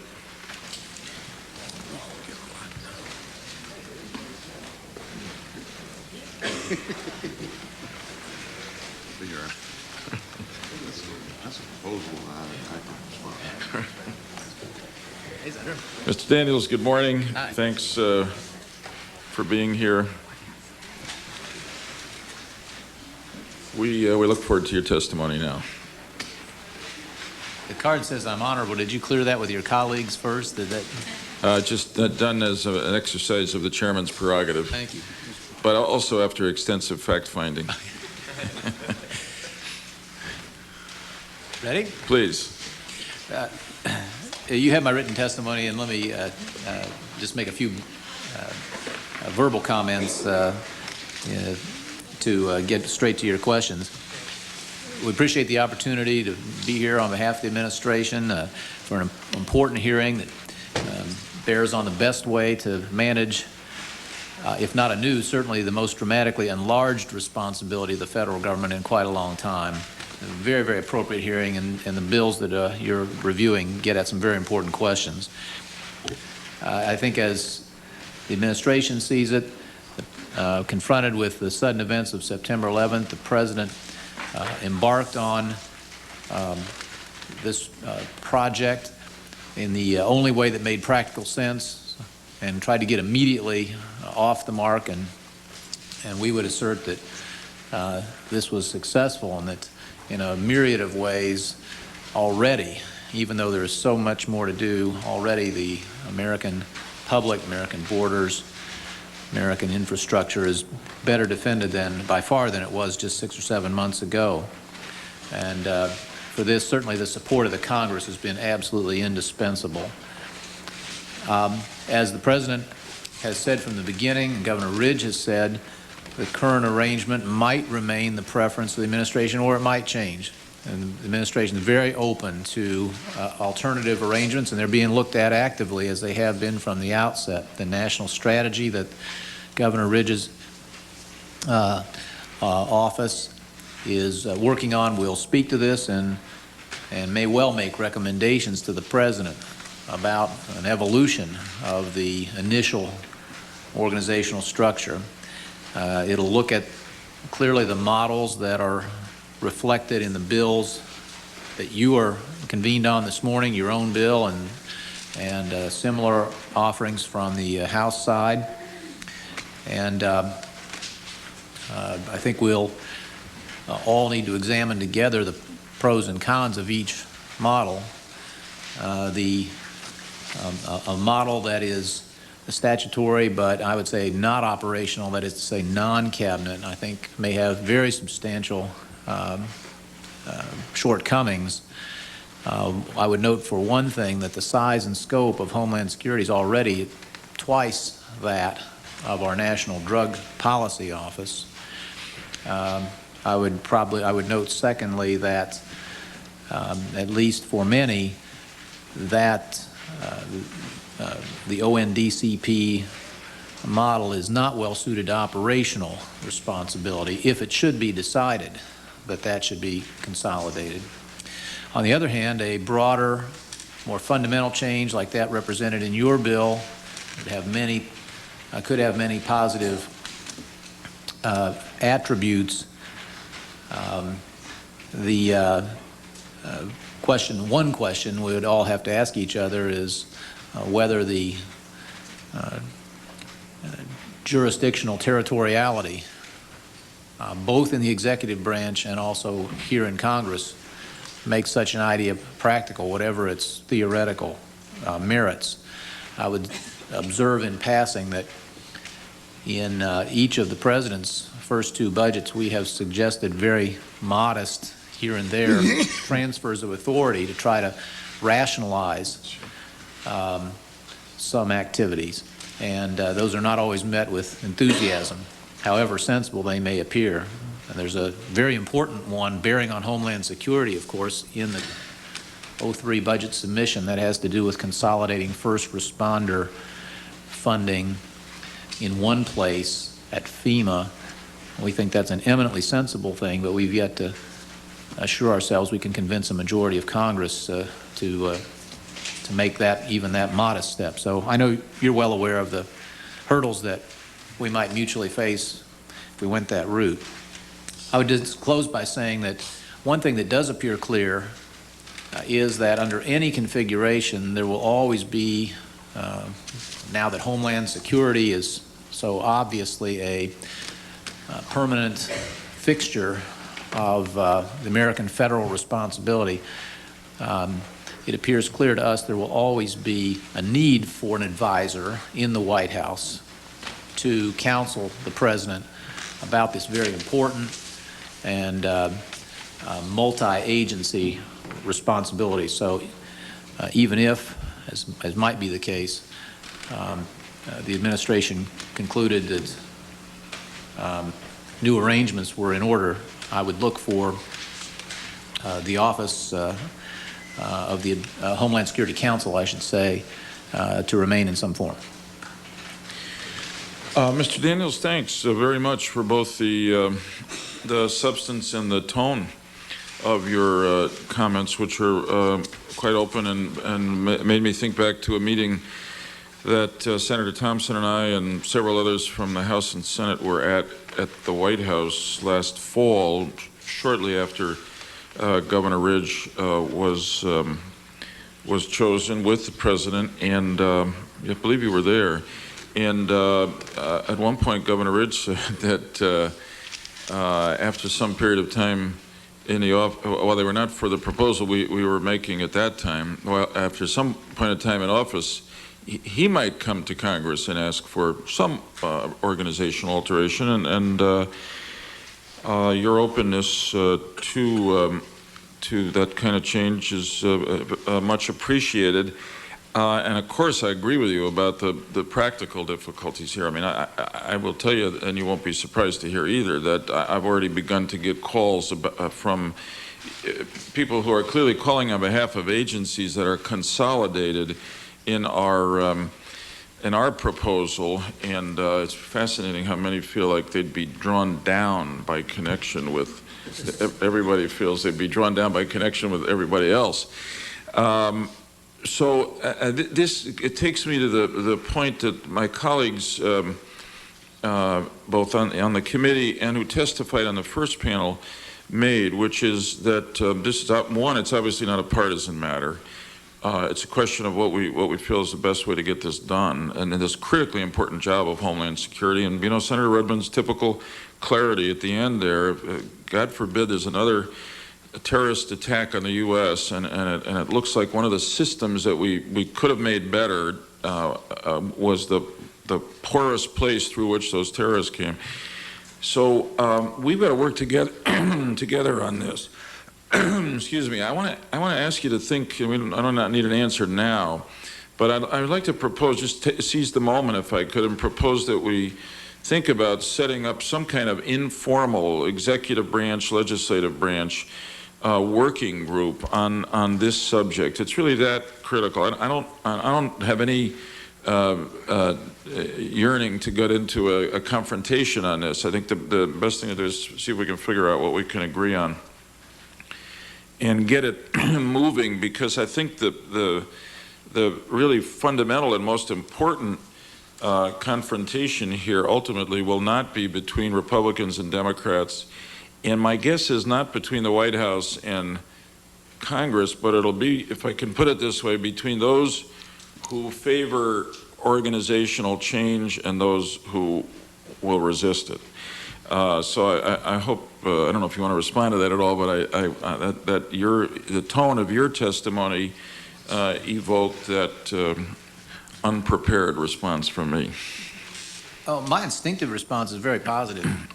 I think that, and I would guess, but I won't presume to speak for him, I would guess Governor Ridge would feel much the same. I think he's trying to reach out in every way he can to make sure that Congress has the information, the understanding, the facts to do its job. And as we try to explore this, the organizational question, I would guess that he'd be open to any sort of arrangement that allows us to get at the right answers more quickly. Time's important here. I know he feels that urgency. I know you do. And I quite agree with you that here, if there's to be a step beyond the current arrangement, there will be an unusual alignment, probably, of proponents and adversaries. It won't be along the typical lines, and there will be a need for advocates of change to, whether it's small in scope or very sweeping, to pull together to persuade others that their own currently vested interests need to take second place.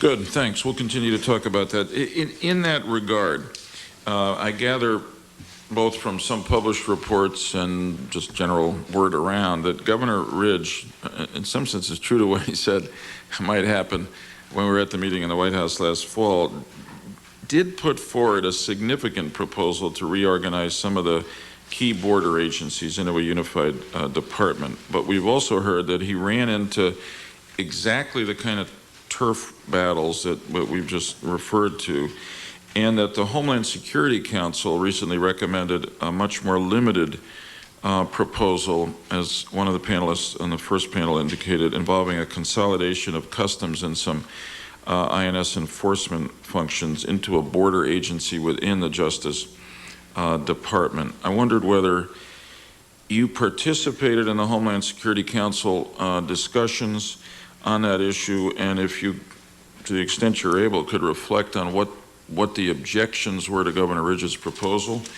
and what lessons you or we should draw from that as we go forward. I am a member of the Homeland Security Council, and I did participate in multiple meetings on that subject. Without breaching the confidence of anyone who participated, I think it's accurate the characterizations are accurate that there have been some reservations and some real practical questions. And I think this is still very much under review. No final recommendation has been made or accepted by the President, and he personally has asked some very tough practical questions, some of which I had not heard asked before. He has a way of doing that. And so I think that the governor's office is still working with agencies who would be affected. I think the other thing to be said is that it's very possible that just as the initial arrangement, as I mentioned, was from the outset described as potentially not the final one, we may have a steady evolution as we all learn more about Homeland Security, where the priorities really are, where the dangers really are, so that I think even if you proceed to legislation successfully, it probably ought to be done in something of a tentative spirit, understanding that it may not be the last stop or the final end state. Thanks very much. My time's up on this round. Senator Thompson. Thank you very much. Thank you, Mr. Daniels, for being here today. When we have these hearings, it forces us to catch up and read and talk to as many people as we can and really focus. And where I come out right now on this is this. The President and the administration should have an opportunity to carry this ball a long way down the field, the way in which it sees best, for a lot of different reasons. And I think that's what the President wants to do. I think it makes some sense. I think analyzing exactly what we need in this country is going to take a longer time than any of us would like to acknowledge. We've waited too long. Senator Rudman's report is just one. You couldn't stack all the GAO reports in this room pointing out the problem that was imminent, that we saw the culmination of on September 11. And just because we haven't acted legislatively doesn't mean nothing's being done. I mean, the Governor Ridge's operation is obviously up and running. They've got a national strategy coming out in July that I think we ought to take a look at before we do much of anything else. And I think a lot of progress is being made in a very tough job that's going to take a long time. But what concerns me as we go along is that we're going to be squabbling and spending time and energy on less important things. Congress is going to continue to feel a need to have some oversight over something. And you can't do that with regard to the President. You can't do that with regard to someone who doesn't come up here every once in a while and tell them what's going on. You've got an entity there that is involved, and a person there who's involved in the most critical issue facing this nation, and heavily involved in spending $35 billion. And we can't forever, it doesn't look to me like, stay where we are right now with regard to that. I mean, Congress has some, I mean, this business about coming up and testifying before all these committees is legitimate concern. And what you might do is challenge us as you address this problem for us to address some of our problems in the dozen committees almost we've got, meddling in these areas. But ultimately, it looks to me like that's the direction that we're headed in. We've been trying to get accountability and do better oversight government-wide for a long time, and I think this is a part of that. And what we're seeing here is just a small part of the problem that we see throughout government that you're well aware of. The whole government needs to be organized. It's not just a matter of Homeland Security that we're outdated in. It's with regard to so many problems facing us. We've got a framework that's geared to a prior century, and it's going to be a monumental task. So it looks to me like the thing that we really need to concentrate on is the reorganization part. And where the boxes might wind up, what needs to be consolidated and all that, that's what we can, and we'll have to spend a lot of time on deciding, but clearly we've got to do a better job there. But that's going to take the efforts. I mean, even a modest effort, you see, it runs into all kinds of problems. I mean, we're the main problem up here. If I were the administration, I would challenge us to let's work together toward reorganizing. And it's going to take the presidential leadership. It's not like something that, Congress come up with something and we'll see. But really have some leadership, decide what you want to do and put the challenge to us to do what we ought to be doing, and that is reorganizing not only these national security related entities, but ourselves. And then, as a part of that, be willing to look at some kind of a setup and entity where we're not squabbling all the time over who's going to testify to whom. Everybody knows that I think eventually, with a position of this importance involving this much money, that we got to, as time moves on, after you've had an opportunity to look at all of this and keep us from rushing into doing something perhaps that we might need to undo later, that somewhere there is where we're going to need to be. So I, as a friend, I suggest that you consider that and take that back and see if we can't in the future concentrate on the real issue and the real problem. We're going to have leadership as long as the president's on top of it, as I know he will be. I think we're going to be fine. As long as Mr. Ridge is on the job, I think we're going to be fine. But we need to get that little sideshow, which is a necessary sideshow. We need to get that off the books and concentrate on what we really need to do, and that is to reorganize ourselves for the long haul in a way that will be there and be workable regardless of who's president or who is the leader in this effort. So I merely suggest that to you, and thank you for your consideration of that. Thanks, Senator Thompson. Senator Levin. Thank you, Mr. Chairman, and thank you for convening these hearings, and welcome to you, Mr. Daniels. Let me ask some questions about the budget, the Homeland Defense efforts, the anti-terrorism efforts, and how do we get a handle on those? Let me read you from the GAO report relative to that.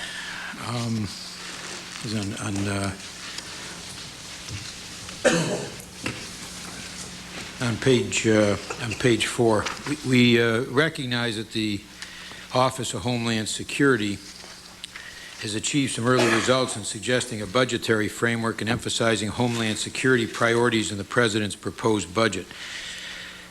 And this is then what the Comptroller General says. Despite OHS's efforts to date, however, the informal structure and relationship of that office to the White House and other parts of the executive branch may not represent the most effective approach for instituting a permanent entity with sufficient authority to achieve all of the important objectives for securing our borders. Without a statutory framework that clarifies OHS's roles and responsibilities, its budget and resources, and its authority to leverage other federal departments and agencies, the office will likely face persistent obstacles, that's their office, in obtaining fast, effective, and sustainable results. Excuse me, that's the Office of Homeland Security. The office will likely face persistent obstacles in obtaining fast, effective, and sustainable results across the government and throughout the nation. He also has said that they've had access problems, that the Controller General, he says, I must say we've experienced some access problems in connection with our OHS-related efforts. The numbers that we're given on budget are the following from page 5 of his report. Congress's allocation of approximately $60 billion in fiscal 2002, including a $40 billion supplemental request, and the President's request of approximately $38 billion for fiscal year 2003, serve to underscore the importance of the effort that he has described. Are those numbers given to us in one place in the budget with a description of all of the programs and all of the agencies that are involved in totaling up that number? In other words, in the budget that you have submitted to us, I should know the answer to this, but I don't, so I want to lay that as the predicate. Is that a listing of 30 agencies and 200 programs, or what is it? Yes, the actual number for the 03 submission is $37.7 billion.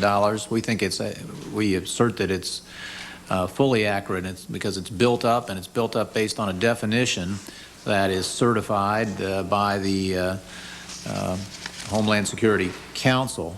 I think that definition is very, very important. It will surely be dynamic over time, possibly like the organization that we're discussing. But it's important that we have one so that people don't succumb to the human temptation to recharacterize less important priorities as inherent in Homeland Security. And we have a discrete list of how many programs are involved in that? I'm sorry? There's a discrete list in the budget of That's correct. How many are there? How many programs, approximately? I'd like to get back to you with that answer so as not to guess incorrectly. I can tell you that... How about a range? 200. 200 programs, and about at least how many? in terms of line items. I'm answering that based on having rather regularly looked down itemized lists. They're heavily concentrated. 5 departments, by my reckoning, account for 82% of the spending. The big 5 being Defense, interestingly, Justice, HHS, FEMA, and Transportation. But there are already, and undoubtedly there will be more, scores and scores of individual activities. And could there be how many departments totally might be involved if you look at all of them? Probably 30. 30, that's the number that we've like been that. given. I'll count them for you. Now, does Governor Ridge submit the, let's assume it's 25 or 30, that's close enough. Does Governor 24 Ridge, easily. 25 to 40. Yeah. Does Governor Ridge provide you with the budget request for all those programs, or do they come in from the separate departments? Let me speak to this a little because I think it relates back to some important things you said earlier in your statement and that the GAO report speaks to. Before you arrived, my opening comment, I reiterated that the administration remains very open on the question of what the eventual organization for Homeland Security ought to look like. Maybe the arrangement we have today, but possibly some evolution of it.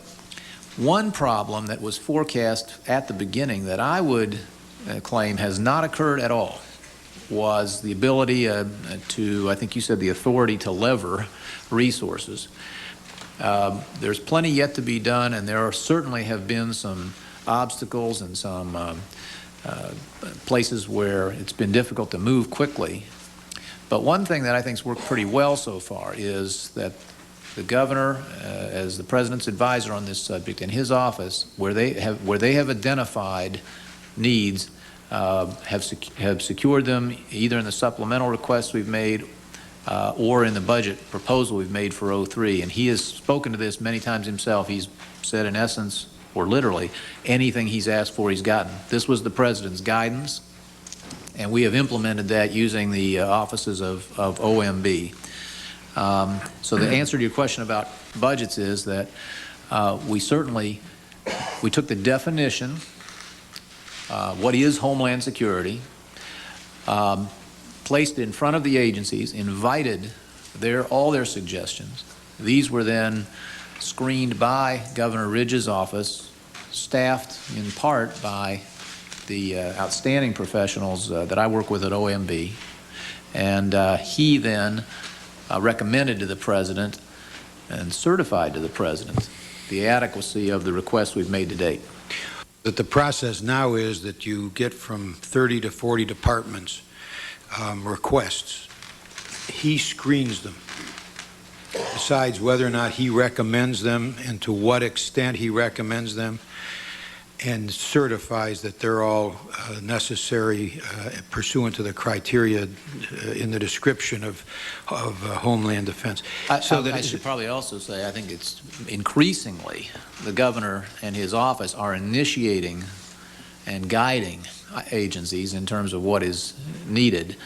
This was not always like a usual budget exercise, a matter of subtraction. There have been a number of areas, and I know there'll be many more, in which the governor will be initiating and recommending activity that may or may not have been contemplated by an agency at the time. Well, it's very clear that his role then is not only significant but growing. And we need to know here, it seems to me, where those recommendations come from, who's responsible for making them, whether or not more has been requested than has been provided, who's accountable for the funds once they are provided. And he is so clearly in the center of it. It seems to me that it is very difficult for us, and more important for the public, to have a handle on where they go for funding. Do they go to Governor Ridge's office to urge that there be a program in the next year's budget? Do they go to one of 40 agencies to urge that? And they're then referred to Governor Ridge saying, well, gee, if he really wanted it, he would have initiated it. Go see Ridge. Ridge then says, well, wait, go see that department. They're the ones that really administer those funds. It's too mushy from the public accountability's perspective. It's not clear. The accountability's not clear. The authority's not clear.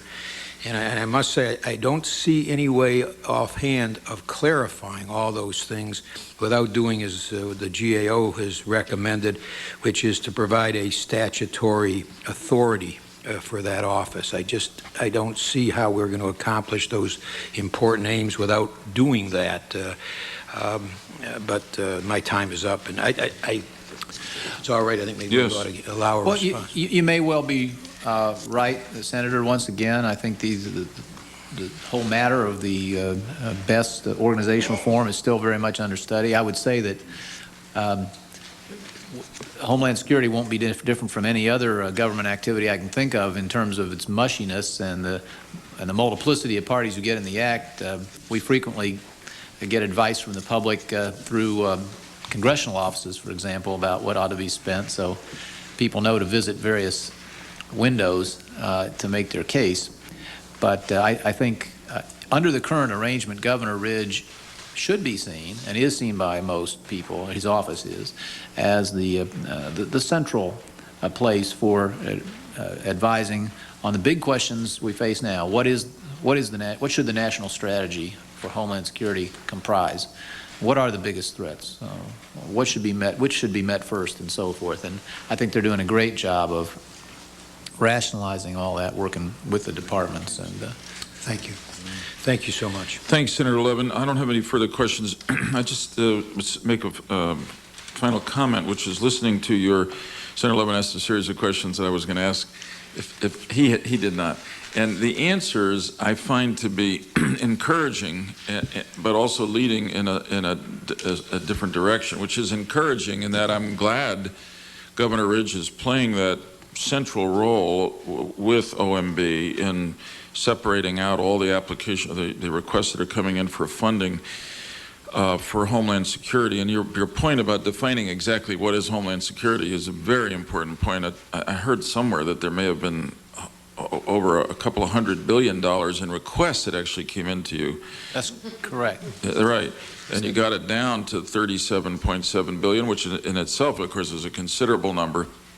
Very important that Governor Ridge was right there with you, and by your testimony now, ultimately had the final say insofar as he's certified to them. But it also clearly shows that he's more than just another advisor to the president, that he's exercising the kind of authority that I would want someone to exercise who has responsibility for Homeland Security, and clearly it makes at least 2 points to me. One is that we need to give him the statutory authority to, if I can, legitimize or put into law the powers that he's actually, and quite correctly, exercising. And two, it leads me also to make an appeal to the administration through you to figure out a way that he can testify before committees of Congress. This is one of those cases, we've been quoting Machiavelli all morning. I don't have a Machiavelli quote here, but we've all been in situations where in public and in private, where we've taken a position and then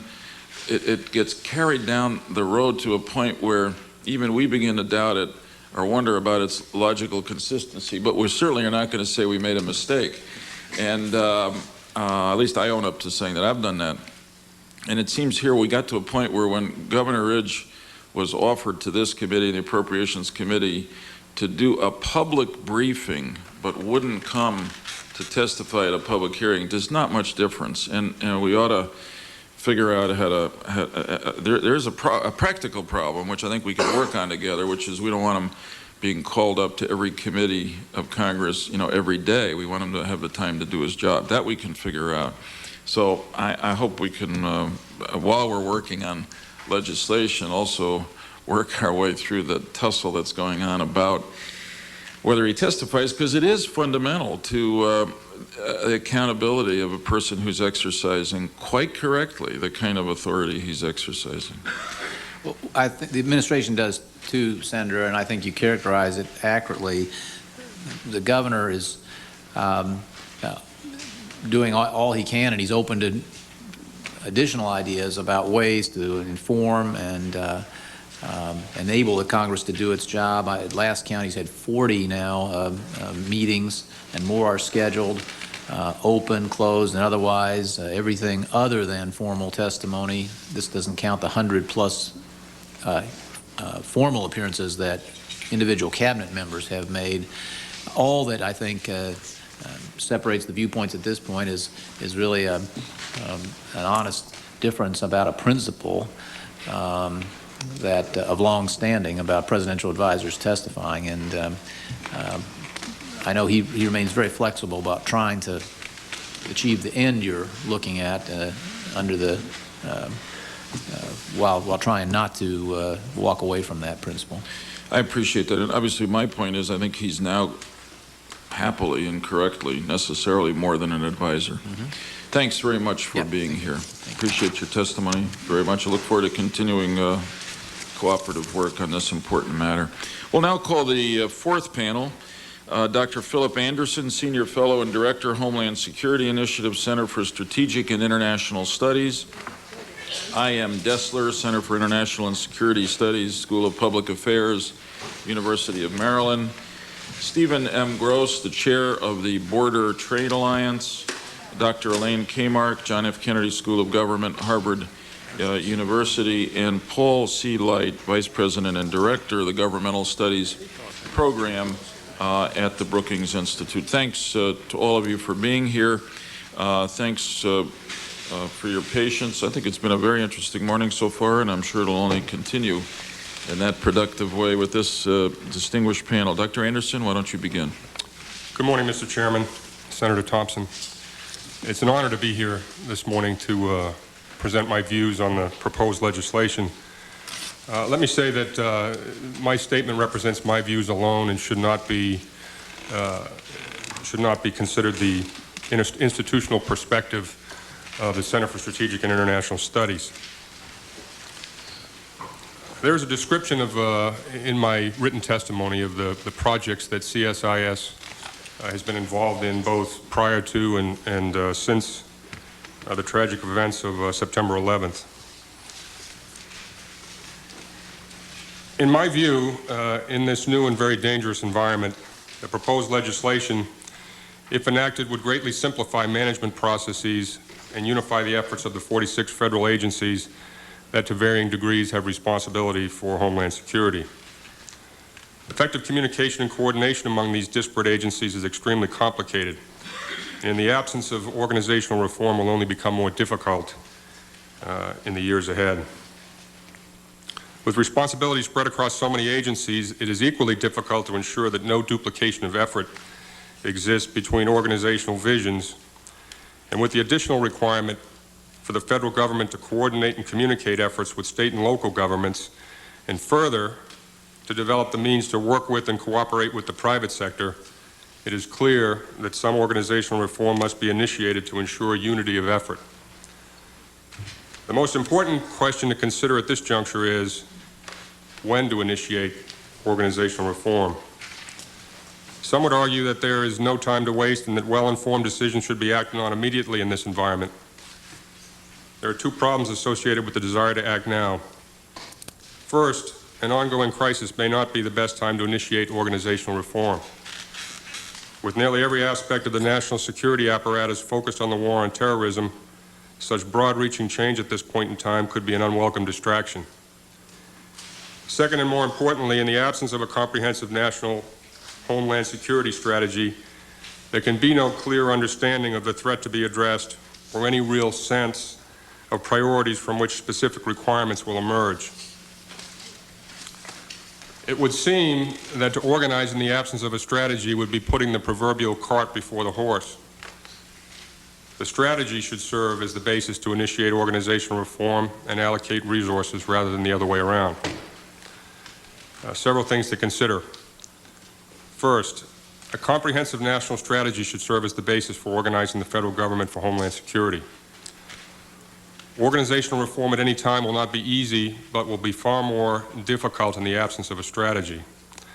Without a strategy, no framework exists to base decisions about how to organize the government and spend the taxpayers' money. In addition, most agencies of government that are focused on Homeland Security have other primary missions that will have to be accounted for. For example, the Customs Service has a primary mission as a revenue-generating agency focused on goods and trade, not on security. Last year, the Customs Service collected $23.5 billion in taxes, fees, and penalties, second only to the Internal Revenue Agency in generating government income. Second, a comprehensive threat assessment should serve as the basis for the national strategy.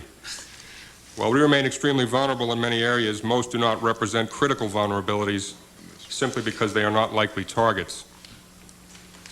How many would argue at this point that commercial aviation is a critical vulnerability?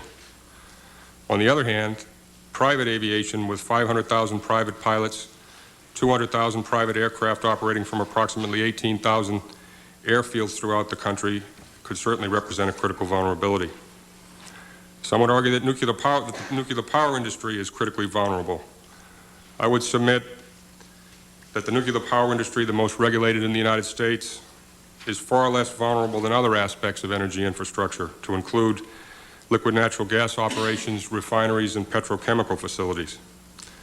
But the bottom line is that without an informed assessment of how those that would do us harm might act, the ability to organize and allocate resources effectively is extraordinarily difficult, if not impossible. Another important point relates to the way in which the current organization of government looks at the threat. FEMA is a good example, with an organizational culture that has, for the most part, addressed natural disasters rather than a thinking enemy. Third, the means to create public-private partnership must be developed to ensure adequate security of critical infrastructure, and this is critically important. The private sector remains ultimately responsible for securing the infrastructure it owns and operates. This responsibility is complicated by the requirement to generate profits for stockholders and to provide customers with affordable service. Clearly, the federal government should share the burden for critical infrastructure protection, but while the government cannot always step in and assume full responsibility for critical infrastructure, it must find ways to incentivize the private sector. It's essential that the private sector should be included in the development of the National Homeland Security Strategy and in its implementation. The strategy and the organizational construct that derives from it must simplify the communication and coordination problem between government and the private sector. A good example of this problem can be seen in the containerized shipping industry. Approximately 7.5 million containers enter the United States each year, and the contents of these containers originate with approximately 450,000 shippers. This clearly represents an unworkable number, but an interesting statistic is that the contents of 60% of the containers that enter the United States originate with about 1,000 shippers globally. And this would seem to be a workable number where public-private partnership might be able to make a difference. The bottom line is that any organizational reform must formally address the requirement for public-private partnership.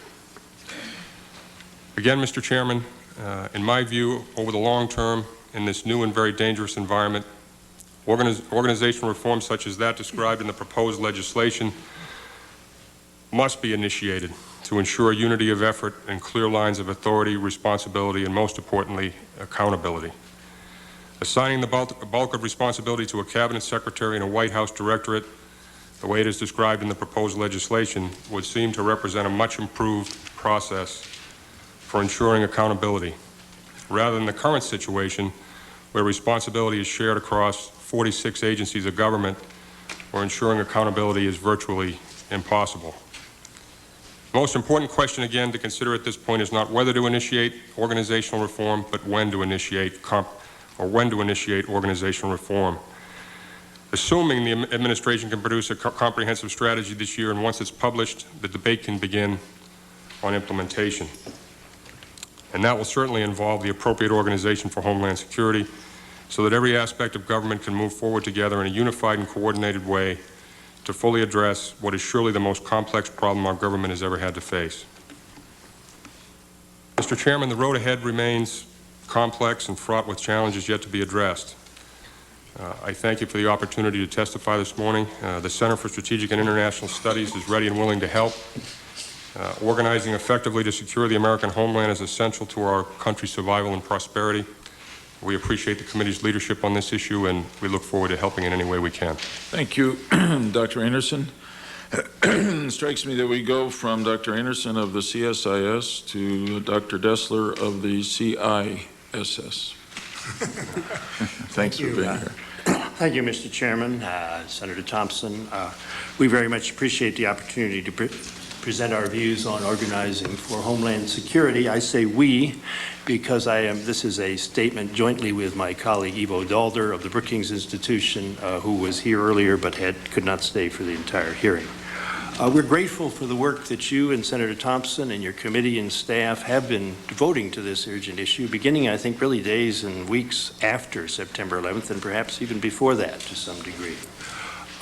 We're all in a situation where we've got an unprecedented challenge. We're trying to listen and learn, even as we try to give our best views. And so I will state very directly the views that Ivo and I have developed at this point, but we realize that this is something in which we all ought to be learning and maybe a change. Basically, our judgment of the bill is that it is an ambitious bill. It contains many desirable features. At the same time, we think maybe it goes too far in some directions and not far enough on others.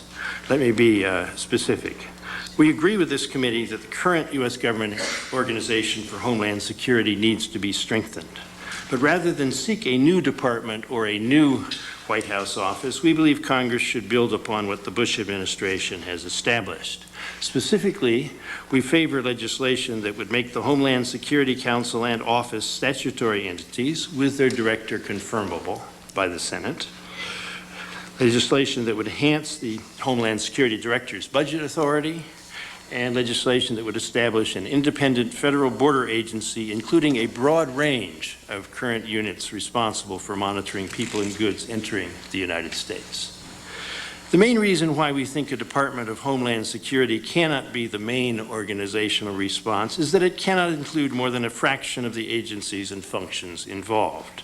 Many players, the Department of Defense, Justice, Health, and Human Services, to take the largest, will necessarily remain outside of this department, not to mention the FBI and the intelligence community. Hence, the predominant need will be effective coordination of separate organizational entities.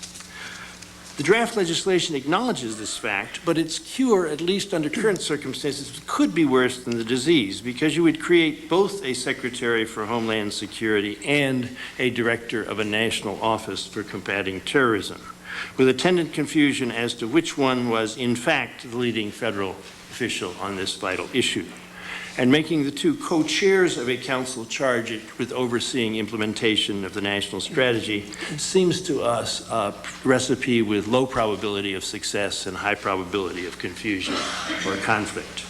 But we agree that the Homeland Security structure needs to be strengthened. The basic organization developed by the Bush administration is, I think, sound because coordination is the overriding problem. But its credibility has come into question due to Governor Ridge's unwillingness or inability to fight and win some of the tough organizational battles. We believe that his power and the power of the organization would be enhanced by giving the Homeland Security Office, Council, and Director statutory and budgetary authority. As presidential advisor confirmed by the Senate, Ridge would gain greater stature in general and would also, by definition, have much greater ability to work effectively with the Congress. We do not think the parallels are perfect between this and the National Security Advisor and the National Economic Advisor. We think there is a greater need in this case for this official to be working directly with the Congress. We do believe that in providing such authority, Congress should eschew any desire to micro-organize and pass a clean bill, or at least a relatively clean bill, using the language of the President's executive order. To strengthen the Director's influence over Homeland Security and the Homeland Security budget, we strongly support the provision in Senator Lieberman's bill, which I understand will be co-sponsored by Senators Graham and Specter, sorry, that would give the Director power to certify or decertify agency budgets comparable to the power currently exercised by the drug czar. In addition, we would integrate the Homeland Security budgetary effort more formally with the presidential budget process run by OMB, as we understand it has been integrated this year, by designating the Chief Office of Homeland Security budget person as the OMB Associate Director responsible for Homeland Security. It would also, as suggested by Senator Thompson, be of enormous benefit if Congress could do more to create its own focal points. Ideally, it would be nice if appropriations subcommittees for Homeland Security could be established. Finally, we support creation of a federal border agency, such as recommended in Senator Gregg's legislation, incorporating the Customs Service, the Coast Guard, the INS enforcement arm, the Agricultural Inspection Agency, and perhaps also the newly created Transportation Security Agency, and possibly the Consular Affairs Bureau in state and the entire INS, including its service division. The administration's current proposal folding Customs and the Border Patrol into a subunit within Justice seems to us to fall well short of what is needed. The agency needs to be both larger and independent of any other cabinet official. Border security is clearly an area where we believe organizational consolidation can make a major contribution to securing our homeland. Thank you very much. We'll be happy to respond. Thank you, Mr. Dester, very much. Mr. Gross, appreciate your presence here. You bring a unique perspective, and we look forward to hearing it now. Thank you very much. Chairman Lieberman, Ranking Member Thompson, and members of the committee, good morning. My name is Stephen Gross. I want to thank you for this opportunity to testify this morning on the proposed realignment of federal agencies that is so important to Homeland Security.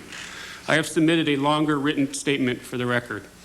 I am the president and owner of Border Trade Services in San Diego, California. We are a cross-border warehousing and logistics company employing over 100 people in San Diego, California and Tijuana, Mexico.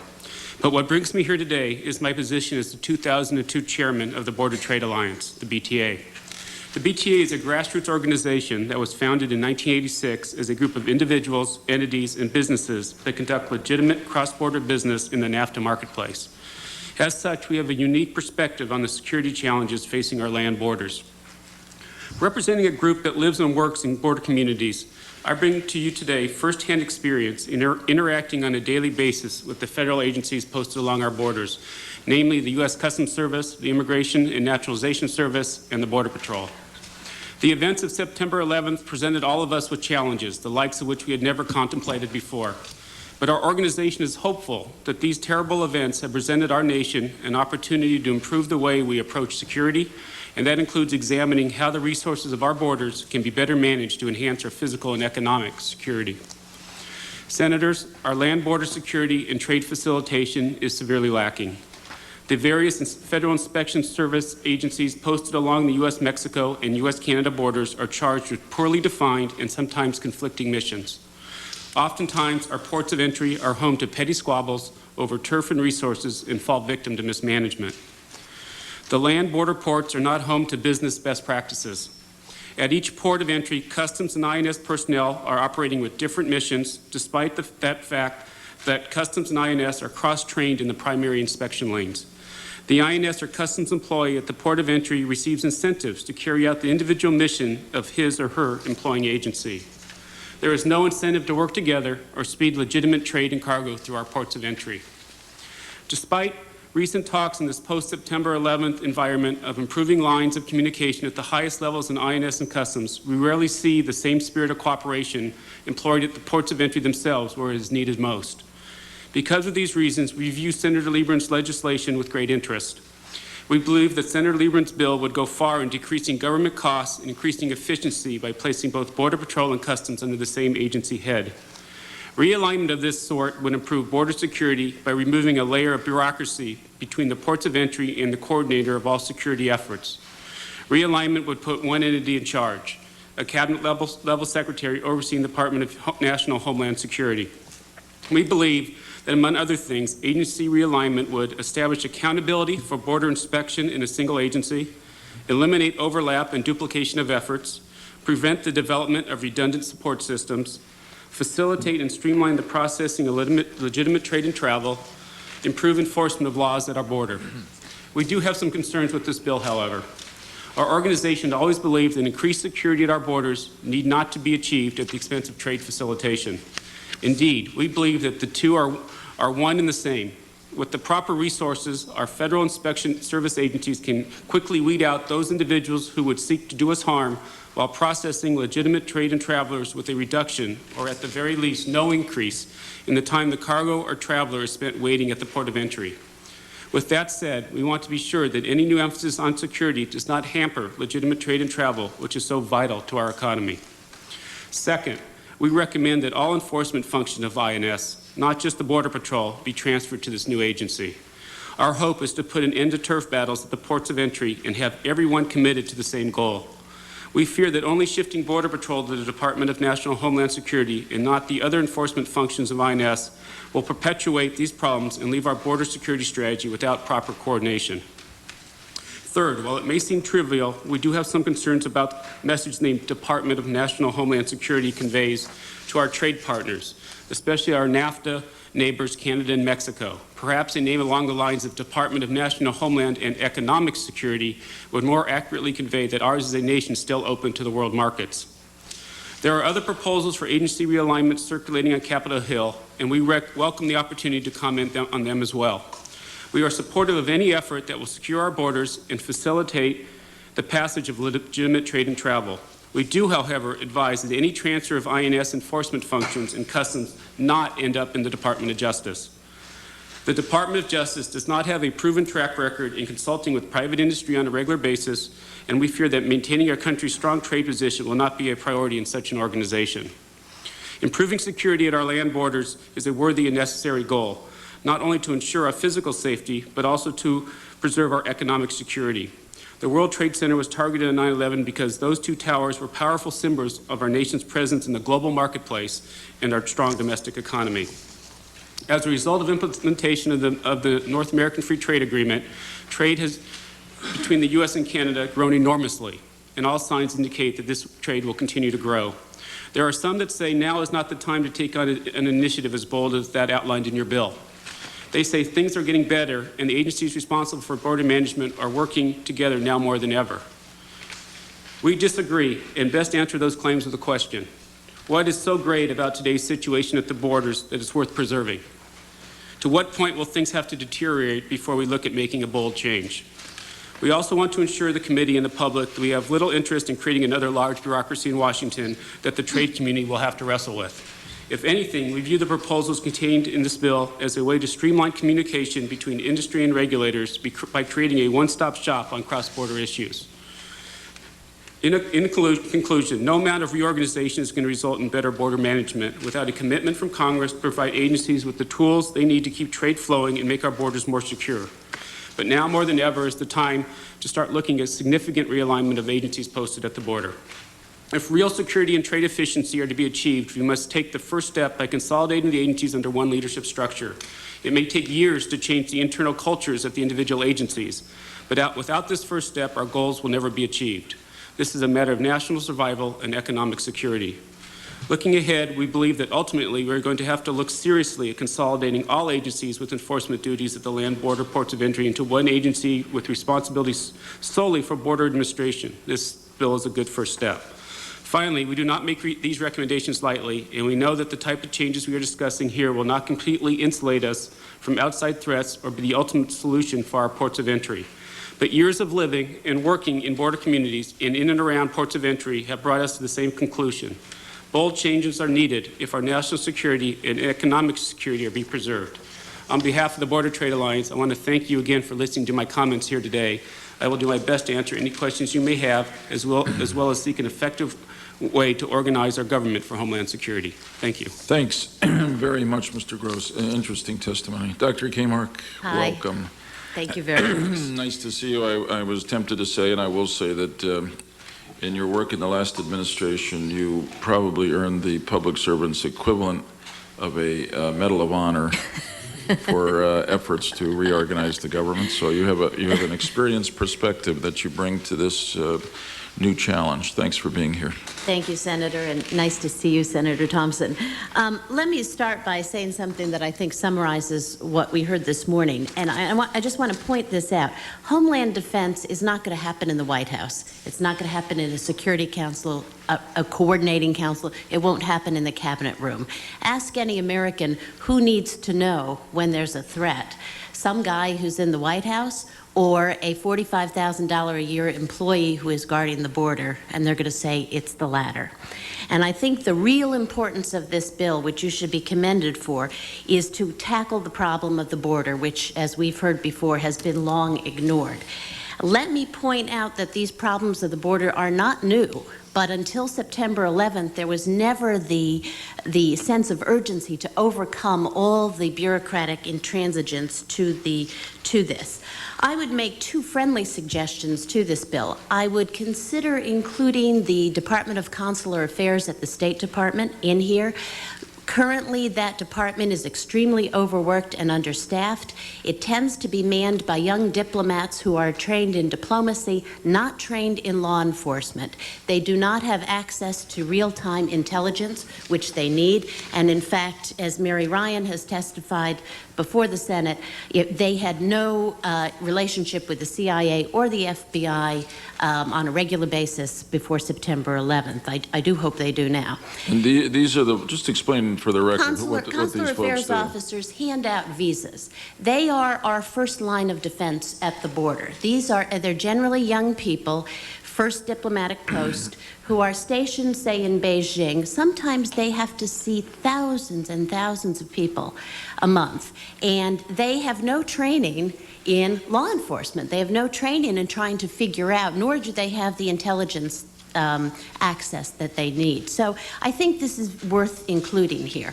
Just for the record, I hate to give you some extra time, but I don't remember every case, but of the 19 hijacker terrorists who brought the planes in the attacks on September 11th, almost all of those came in exactly that was their first point of contact. Of course, their first point of contact for coming to the United States is getting a visa.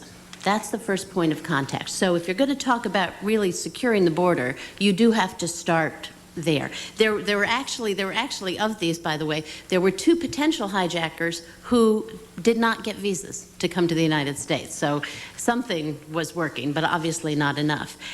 The failures of the INS, I do not need to recount here, but let me just say they are not new.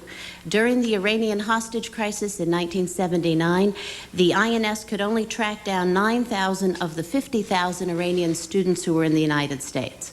And here we are, many, many years later, more than 20 years later, this has not been satisfied. Customs has, as we've heard, an enormous role in our economic well-being of this country. And therefore, if you pass nothing else out of this bill, I would urge you to pass the Acceleration Fund for Research and Development of Homeland Security Technologies, because it's very clear that in order to keep our trade in good shape and our economy in good shape and simultaneously increase our level of security, we're going to need some substantial new investments in technology. And I think, boy, if you could start that right away, it would be great. And finally, I would make another suggestion to take the newly federalized airline security force out of the Transportation Department and include it along with the Coast Guard and the other groups in this new agency. There's absolutely no difference between guarding a land border in terms of what you're looking for in security and guarding an international airport. And I think that if you put these together, you have some real very good synergies and the potential for some very good reorganization. 2 quick points. On cybersecurity, I think that's it's a wonderful example of putting some things together. I will say, however, that both for your new cybersecurity agency and for the new Homeland Defense Agency, do not use the current civil service law. Write into this bill its own authority to create a new personnel system, or quick pass Senator Voinovich's civil service reform bill. I mean, the worst thing we could do would be to create a new agency and then saddle it with a civil service system that more than 50% of the federal government has already gotten themselves out of because they find it doesn't work for their needs. And then finally, on the National Office for Combating Terrorism, I'm very skeptical that having worked in the White House for 5 years, closely with all these agencies in the White House, I just don't think Congress can ever legislate the internal workings of the executive branch. I just think it's not a good thing to spend your time on, particularly when there's so many other things in this bill that are so important. The way this sets up, it conflicts with the Office of OMB, it conflicts with NSC. I do not think it's good to create a kind of dual budget process within the White House when, after all, you have to have one budget, the president's budget, for clarity. So that portion of the bill, I would say, all the other things that are so important in the bill, I would urge that you concentrate on those, particularly on the border questions and the cybersecurity questions, which our government is very, very, very far behind on, and leave it to each president to figure out how they organize their own White House. Senator, I think that if there had been a little difference in those ballots in Florida a year ago, you might have been on the other side on this one. Thank you very much. Oh, you make such overwhelming sense in all that you say. Thanks, Mr. Light. Thanks for being here. It's a delight to be here. I was actually sitting up behind you, not you, but Senator Glenn and Senator Roth in 1988 when the Senate Governmental Affairs Committee last created a cabinet department. We elevated the Veterans Administration to cabinet status, and I don't raise that memory to remind you of what a wonderful job we did. I don't know that it improved the performance of VA. I was also behind, sitting over to your left when we created the Deputy Director of OMB for Management, a Senate-confirmed position that we hoped would give greater attention and visibility to this important job, and now it is mid-April. The administration, in a vast, rapid dash to the finish line, has yet to submit a nominee for that critical post. It's with that kind of sense of sort of the limits of reorganization that I get the last word on this panel and in this hearing, I suppose. I've heard 2 things today. Number one is that organization matters. That's a nice thing to hear. before the Governmental Affairs Committee. Every once in a while, people in Congress and in this town recognize that organization matters to program effectiveness. Our temptation here in town is always to tinker, to exhort, to work with the current system as best we can, to adopt the least common denominator approach. I'm telling you, this is a time for a chainsaw on the organizational chart of government, and not just at INS and not just for Homeland Security. We've got an organization chart that is an utter nightmare, a mess. We've got bill after bill introduced in Congress to realign, reorganize. I think we've all come to the conclusion that organization matters, and it's a very nice thing given that that's what I do for a living. Not that I would say that the elevation of the Veterans Administration suggests that I did it well, or that we did it well. Number two, I think important before this committee is that accountability matters. That's what we're talking about today. Everybody talks about efficiencies and who reports to whom, but you know what? At the end of the day, if you're an Article I person like I am, you believe that Senate confirmation matters, and that being able to call a significant player in the administration to testify matters. I think Governor Ridge should be called to testify. I think that he is enough like the director of OMB, enough like the drug czar, enough like the international trade rep to be called to testify. I don't see a problem with that. I see all the maneuvering about getting a situation under which he might step into these hallowed halls and sit down before you and give you a public briefing, but he controls a lot of money. He is at a point now where his success, in a sense, confirms the notion that he should be confirmed and invited to testify.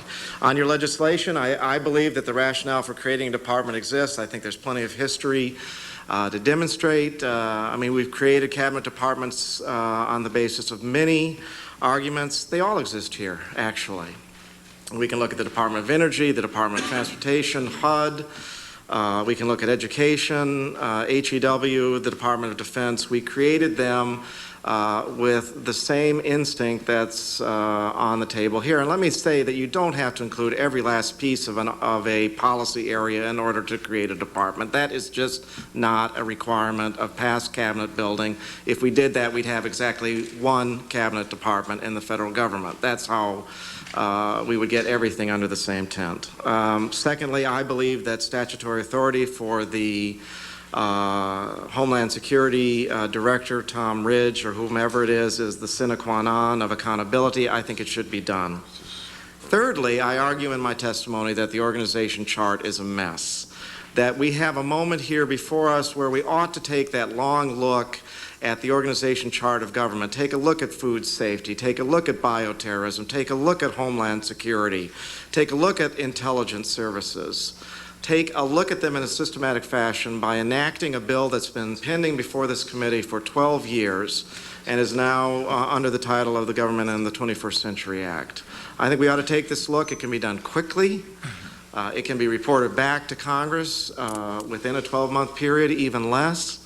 I think if we're going to do a reorganization, let's do it well, and let's do it in a fashion that forces Congress to deal with it up or down through some sort of a forced decision mechanism that would require a military base closing type of decision. I guess that is the last word. It's a good word. We're going to ask you a few questions, but thanks, Mr. Light. And it's reassuring to know that there are a few Article I people out there. I appreciate it very much. Mr. Gross, let me ask you if you could, from your experience, to share an anecdote or two with us so we can get a feel, because very few of us, maybe none of us, have actually been at the borders to the extent that you have, trying to move goods, particularly back and forth. Sure, and I invite you with that opening to come to the border, come to San Diego. The problem is when we have people at your stature come to the border, the agencies know you're coming, so they have their best hat on. They open up all the lines. There's never a problem because they know you're coming. We need you to come undercover. Not know you're coming, put a Machiavellian disguise on you, and we'll show you what really happens on a day-to-day basis going on down there. But, you know, the anecdotes are many. I mean, you read about some in the press that I think that are probably more accurate than others, but from a passenger side, mismanagement, half the lanes are never open. In San Diego, as an example, we have land ports. We don't have bridges, so we have infrastructure to be able to get people across more efficiently with with better management. In Otay Mesa, as an example, there's 14 lines at the border, at the passenger side. Never more than 5 or 6 are open. Half staffed by Customs, half staffed by INS. They have a 50-50 responsibility at the primary lanes. Their management has to talk together with each other to make the passenger side efficient. There's never proper coordination. Again, I think the INS guy, because of his training, is more looking for the illegal immigrant coming through, where the Customs guy is looking for the contraband coming through. So there's not total cross-training on what they're looking for when they're processing people.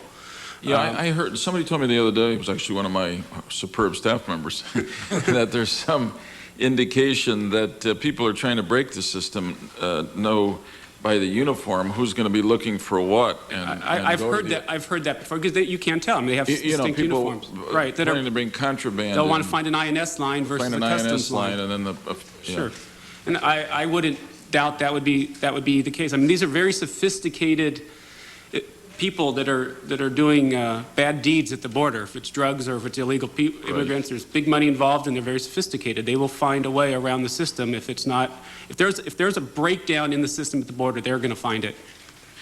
I take it, you said this, I believe, or suggested it anyway in your testimony, that the press, that you would find what the press is reporting, which is that Governor Ridge's original proposal for consolidation of the border agencies has now been reduced to the point of putting the Border Patrol and Customs in the Justice Department not to be enough.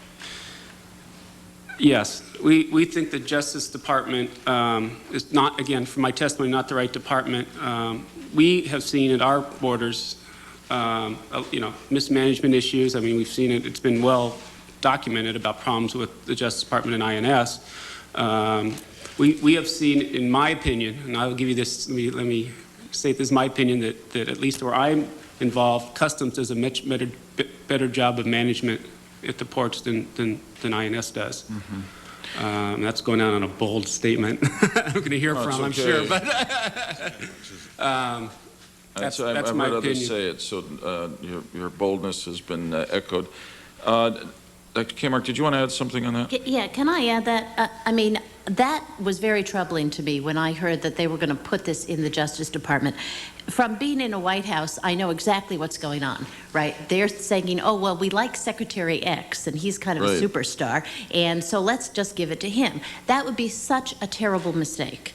It would undermine, if even a piece of this bill ended up in Justice, it would really undermine it, because what would happen, the secretaries never manage these things, right? You're talking layers down, and layers down in the Justice Department is exactly where these INS problems are. So if any version of this ends up in Justice, you run a significant risk that the flawed management structure that has run INS now for several decades would in fact be then running a new agency.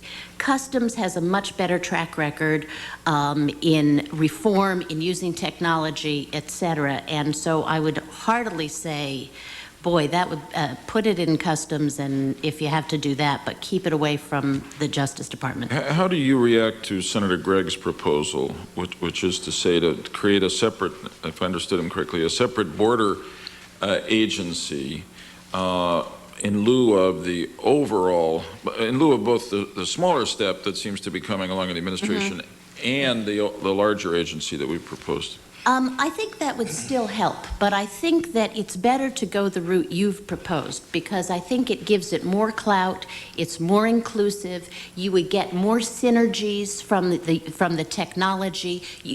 Forget cross-training, everyone would be trained in one area. And there's a huge problem facing this entire thing, which is the economic problem. And I don't think that a sort of subsidiary Border Patrol agency would have the ability to get what it needed from Congress, et cetera. So I think you're right in making it a Homeland Security agency, whatever, a cabinet level agency. Mr. Destin. I just wanted to emphasize to generalize a point that Elaine made on the border security. All of these units that are being brought in are not or haven't been before September 11th priority units in their departments. I mean, the Coast Guard is not the prime business of the Department of Transportation. The Customs Service is not the prime business of Treasury. INS is not the prime business of Justice, et cetera. They've been essentially, the cabinet members don't pay attention to them. They haven't. They pay some attention to them now because Homeland Security is such a big thing. But if one really wants a focus, if one really, there is not a strong argument based on function for them remaining where they are in virtually all cases. Transportation security is slightly different in that it's new, and obviously the Secretary of Transportation is paying enormous attention to it, and they seem to be doing fairly well. But there is a real tension between having security in an agency whose main job is the promotion of transportation. So we also think it makes sense to put that in a border agency as well. Mr. Light. I'm spending a lot of time right now looking at the Transportation Security Administration, and I'll tell you something. You move that agency right now at this particular moment in time, and you set it back 12 to 18 months. Why? It is just such a hard job. They have some momentum now. They are setting up policies and procedures. The Deputy Secretary is completely and totally engaged in making that TSA a reality. I just think if you move it someplace else, you lose that momentum. You just do. I mean, just finding the office space and getting the hiring criteria in place. I just think 12, 18 months from now, maybe. But right now, it would disrupt motion, I think, very seriously.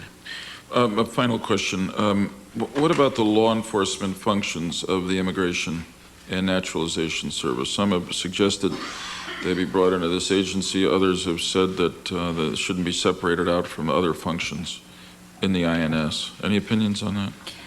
I think the naturalization functions should definitely be kept in the Justice Department. I think they're fundamentally different, and even the administration even has a bill that would simply do that.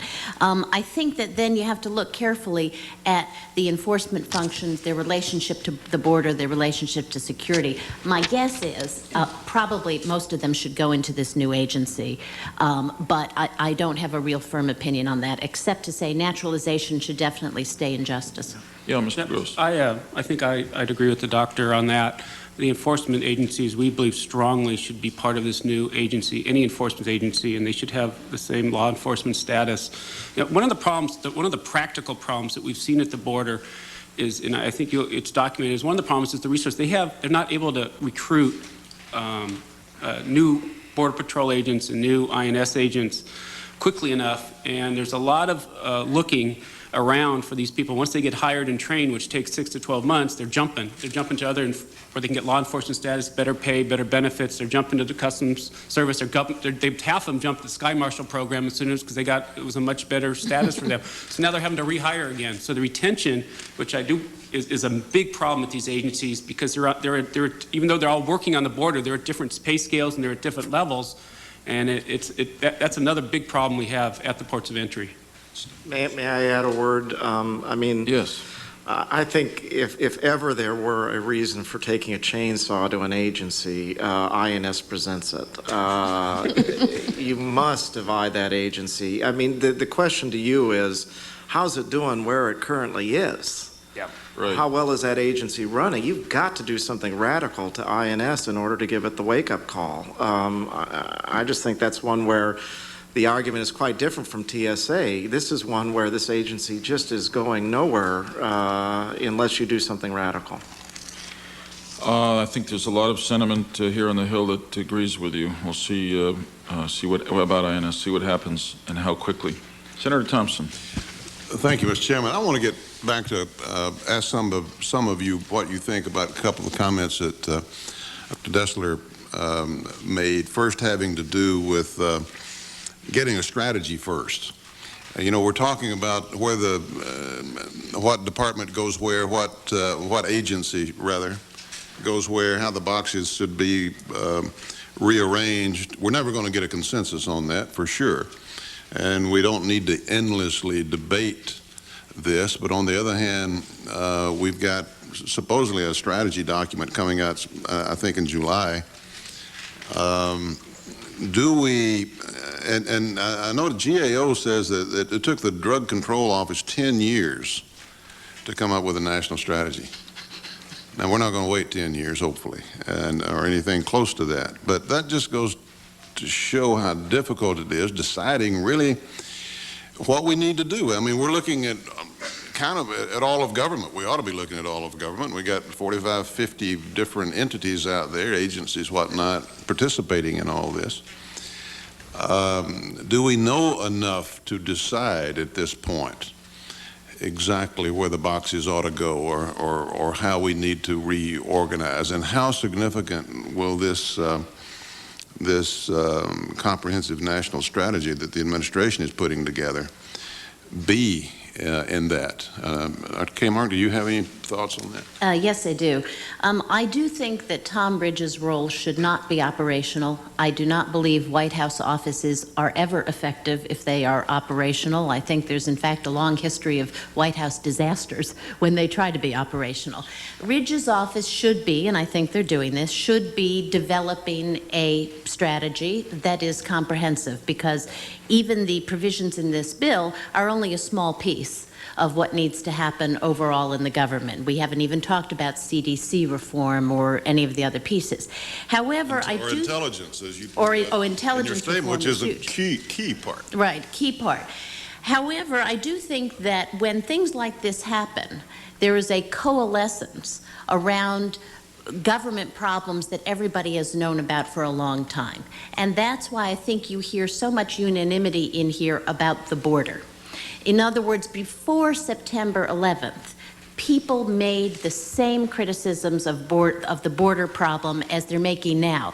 Now we have, however, a much more important reason to pursue those. So while I agree with the need for a national strategy, I do think there are pieces of this that people who've been in government a long time and studied it are ready to go forward with, and hopefully in July a Border Patrol agency will be part of this national strategy, but hopefully there'll be a lot of other things, including some intelligence agency reform too. And perhaps we need to take advantage, frankly, of the political momentum that we ought to be having right now. I mean, I assume that the worst national disaster we've ever had will not be sufficient enough to reorganize government. I mean, it's going to take something more than that, Mr. Light, I assume.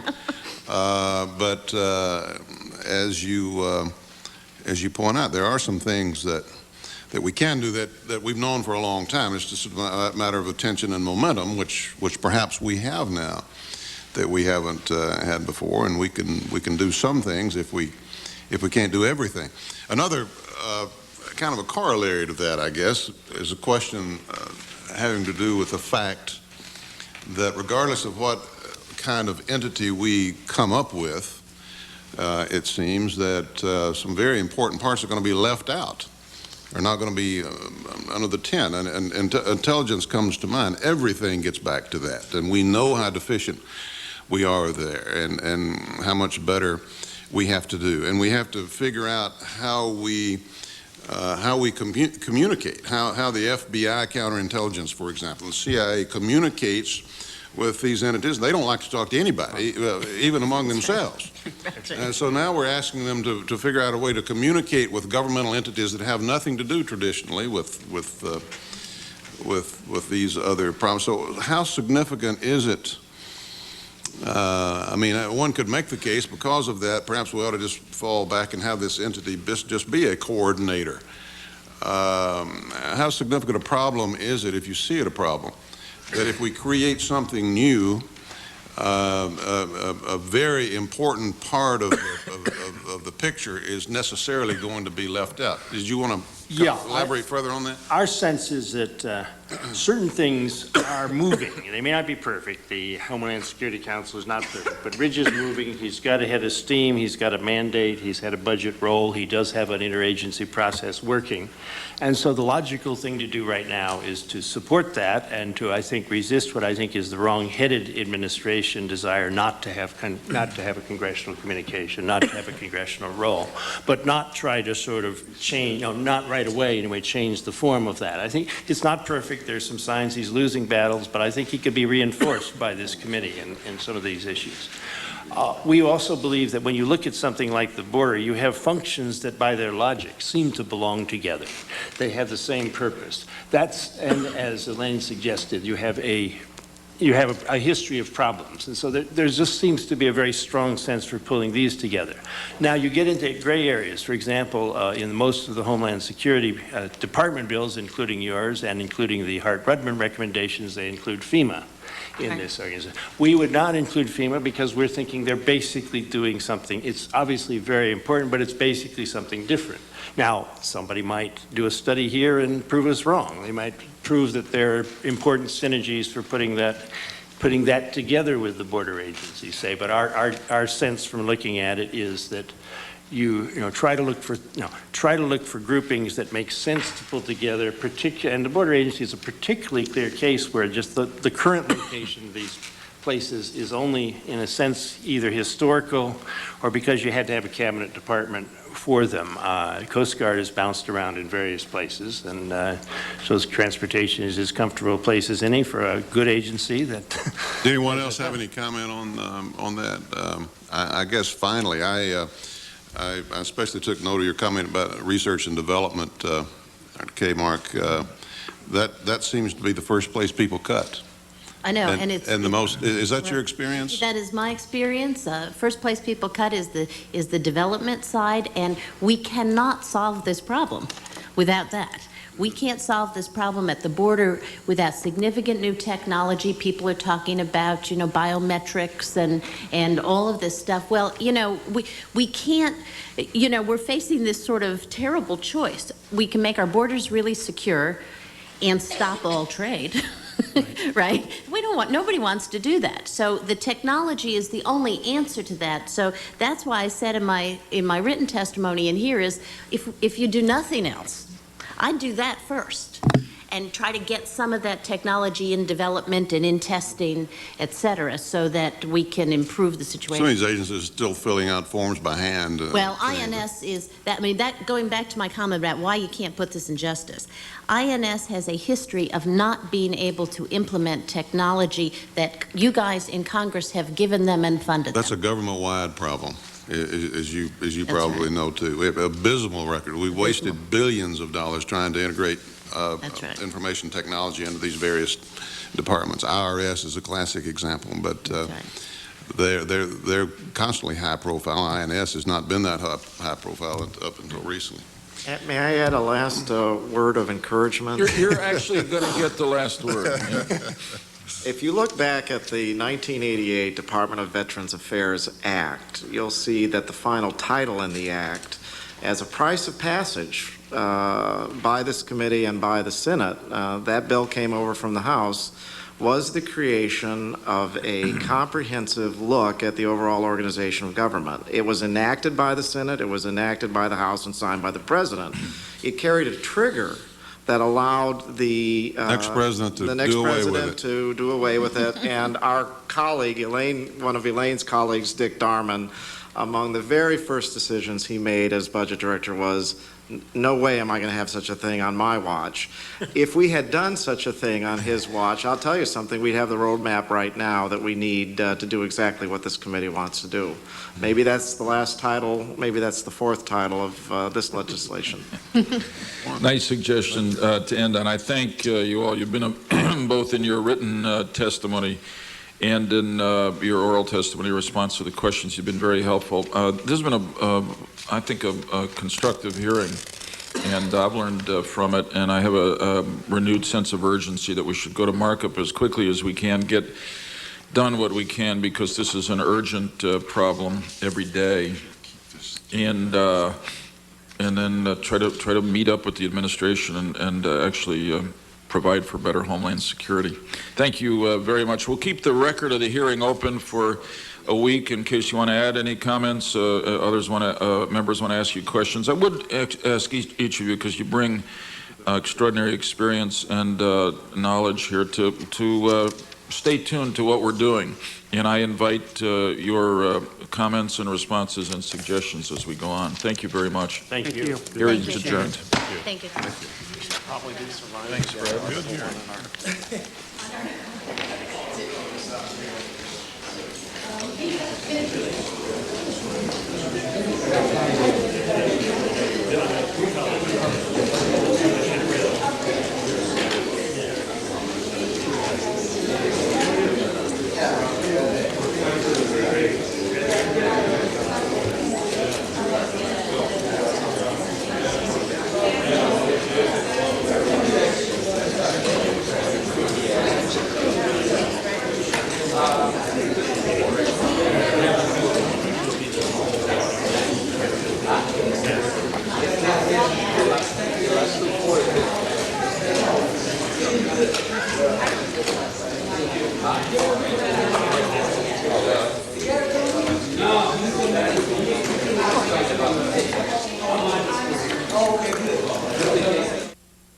This week, C-SPAN's American Writers Series continues to look at our country's history.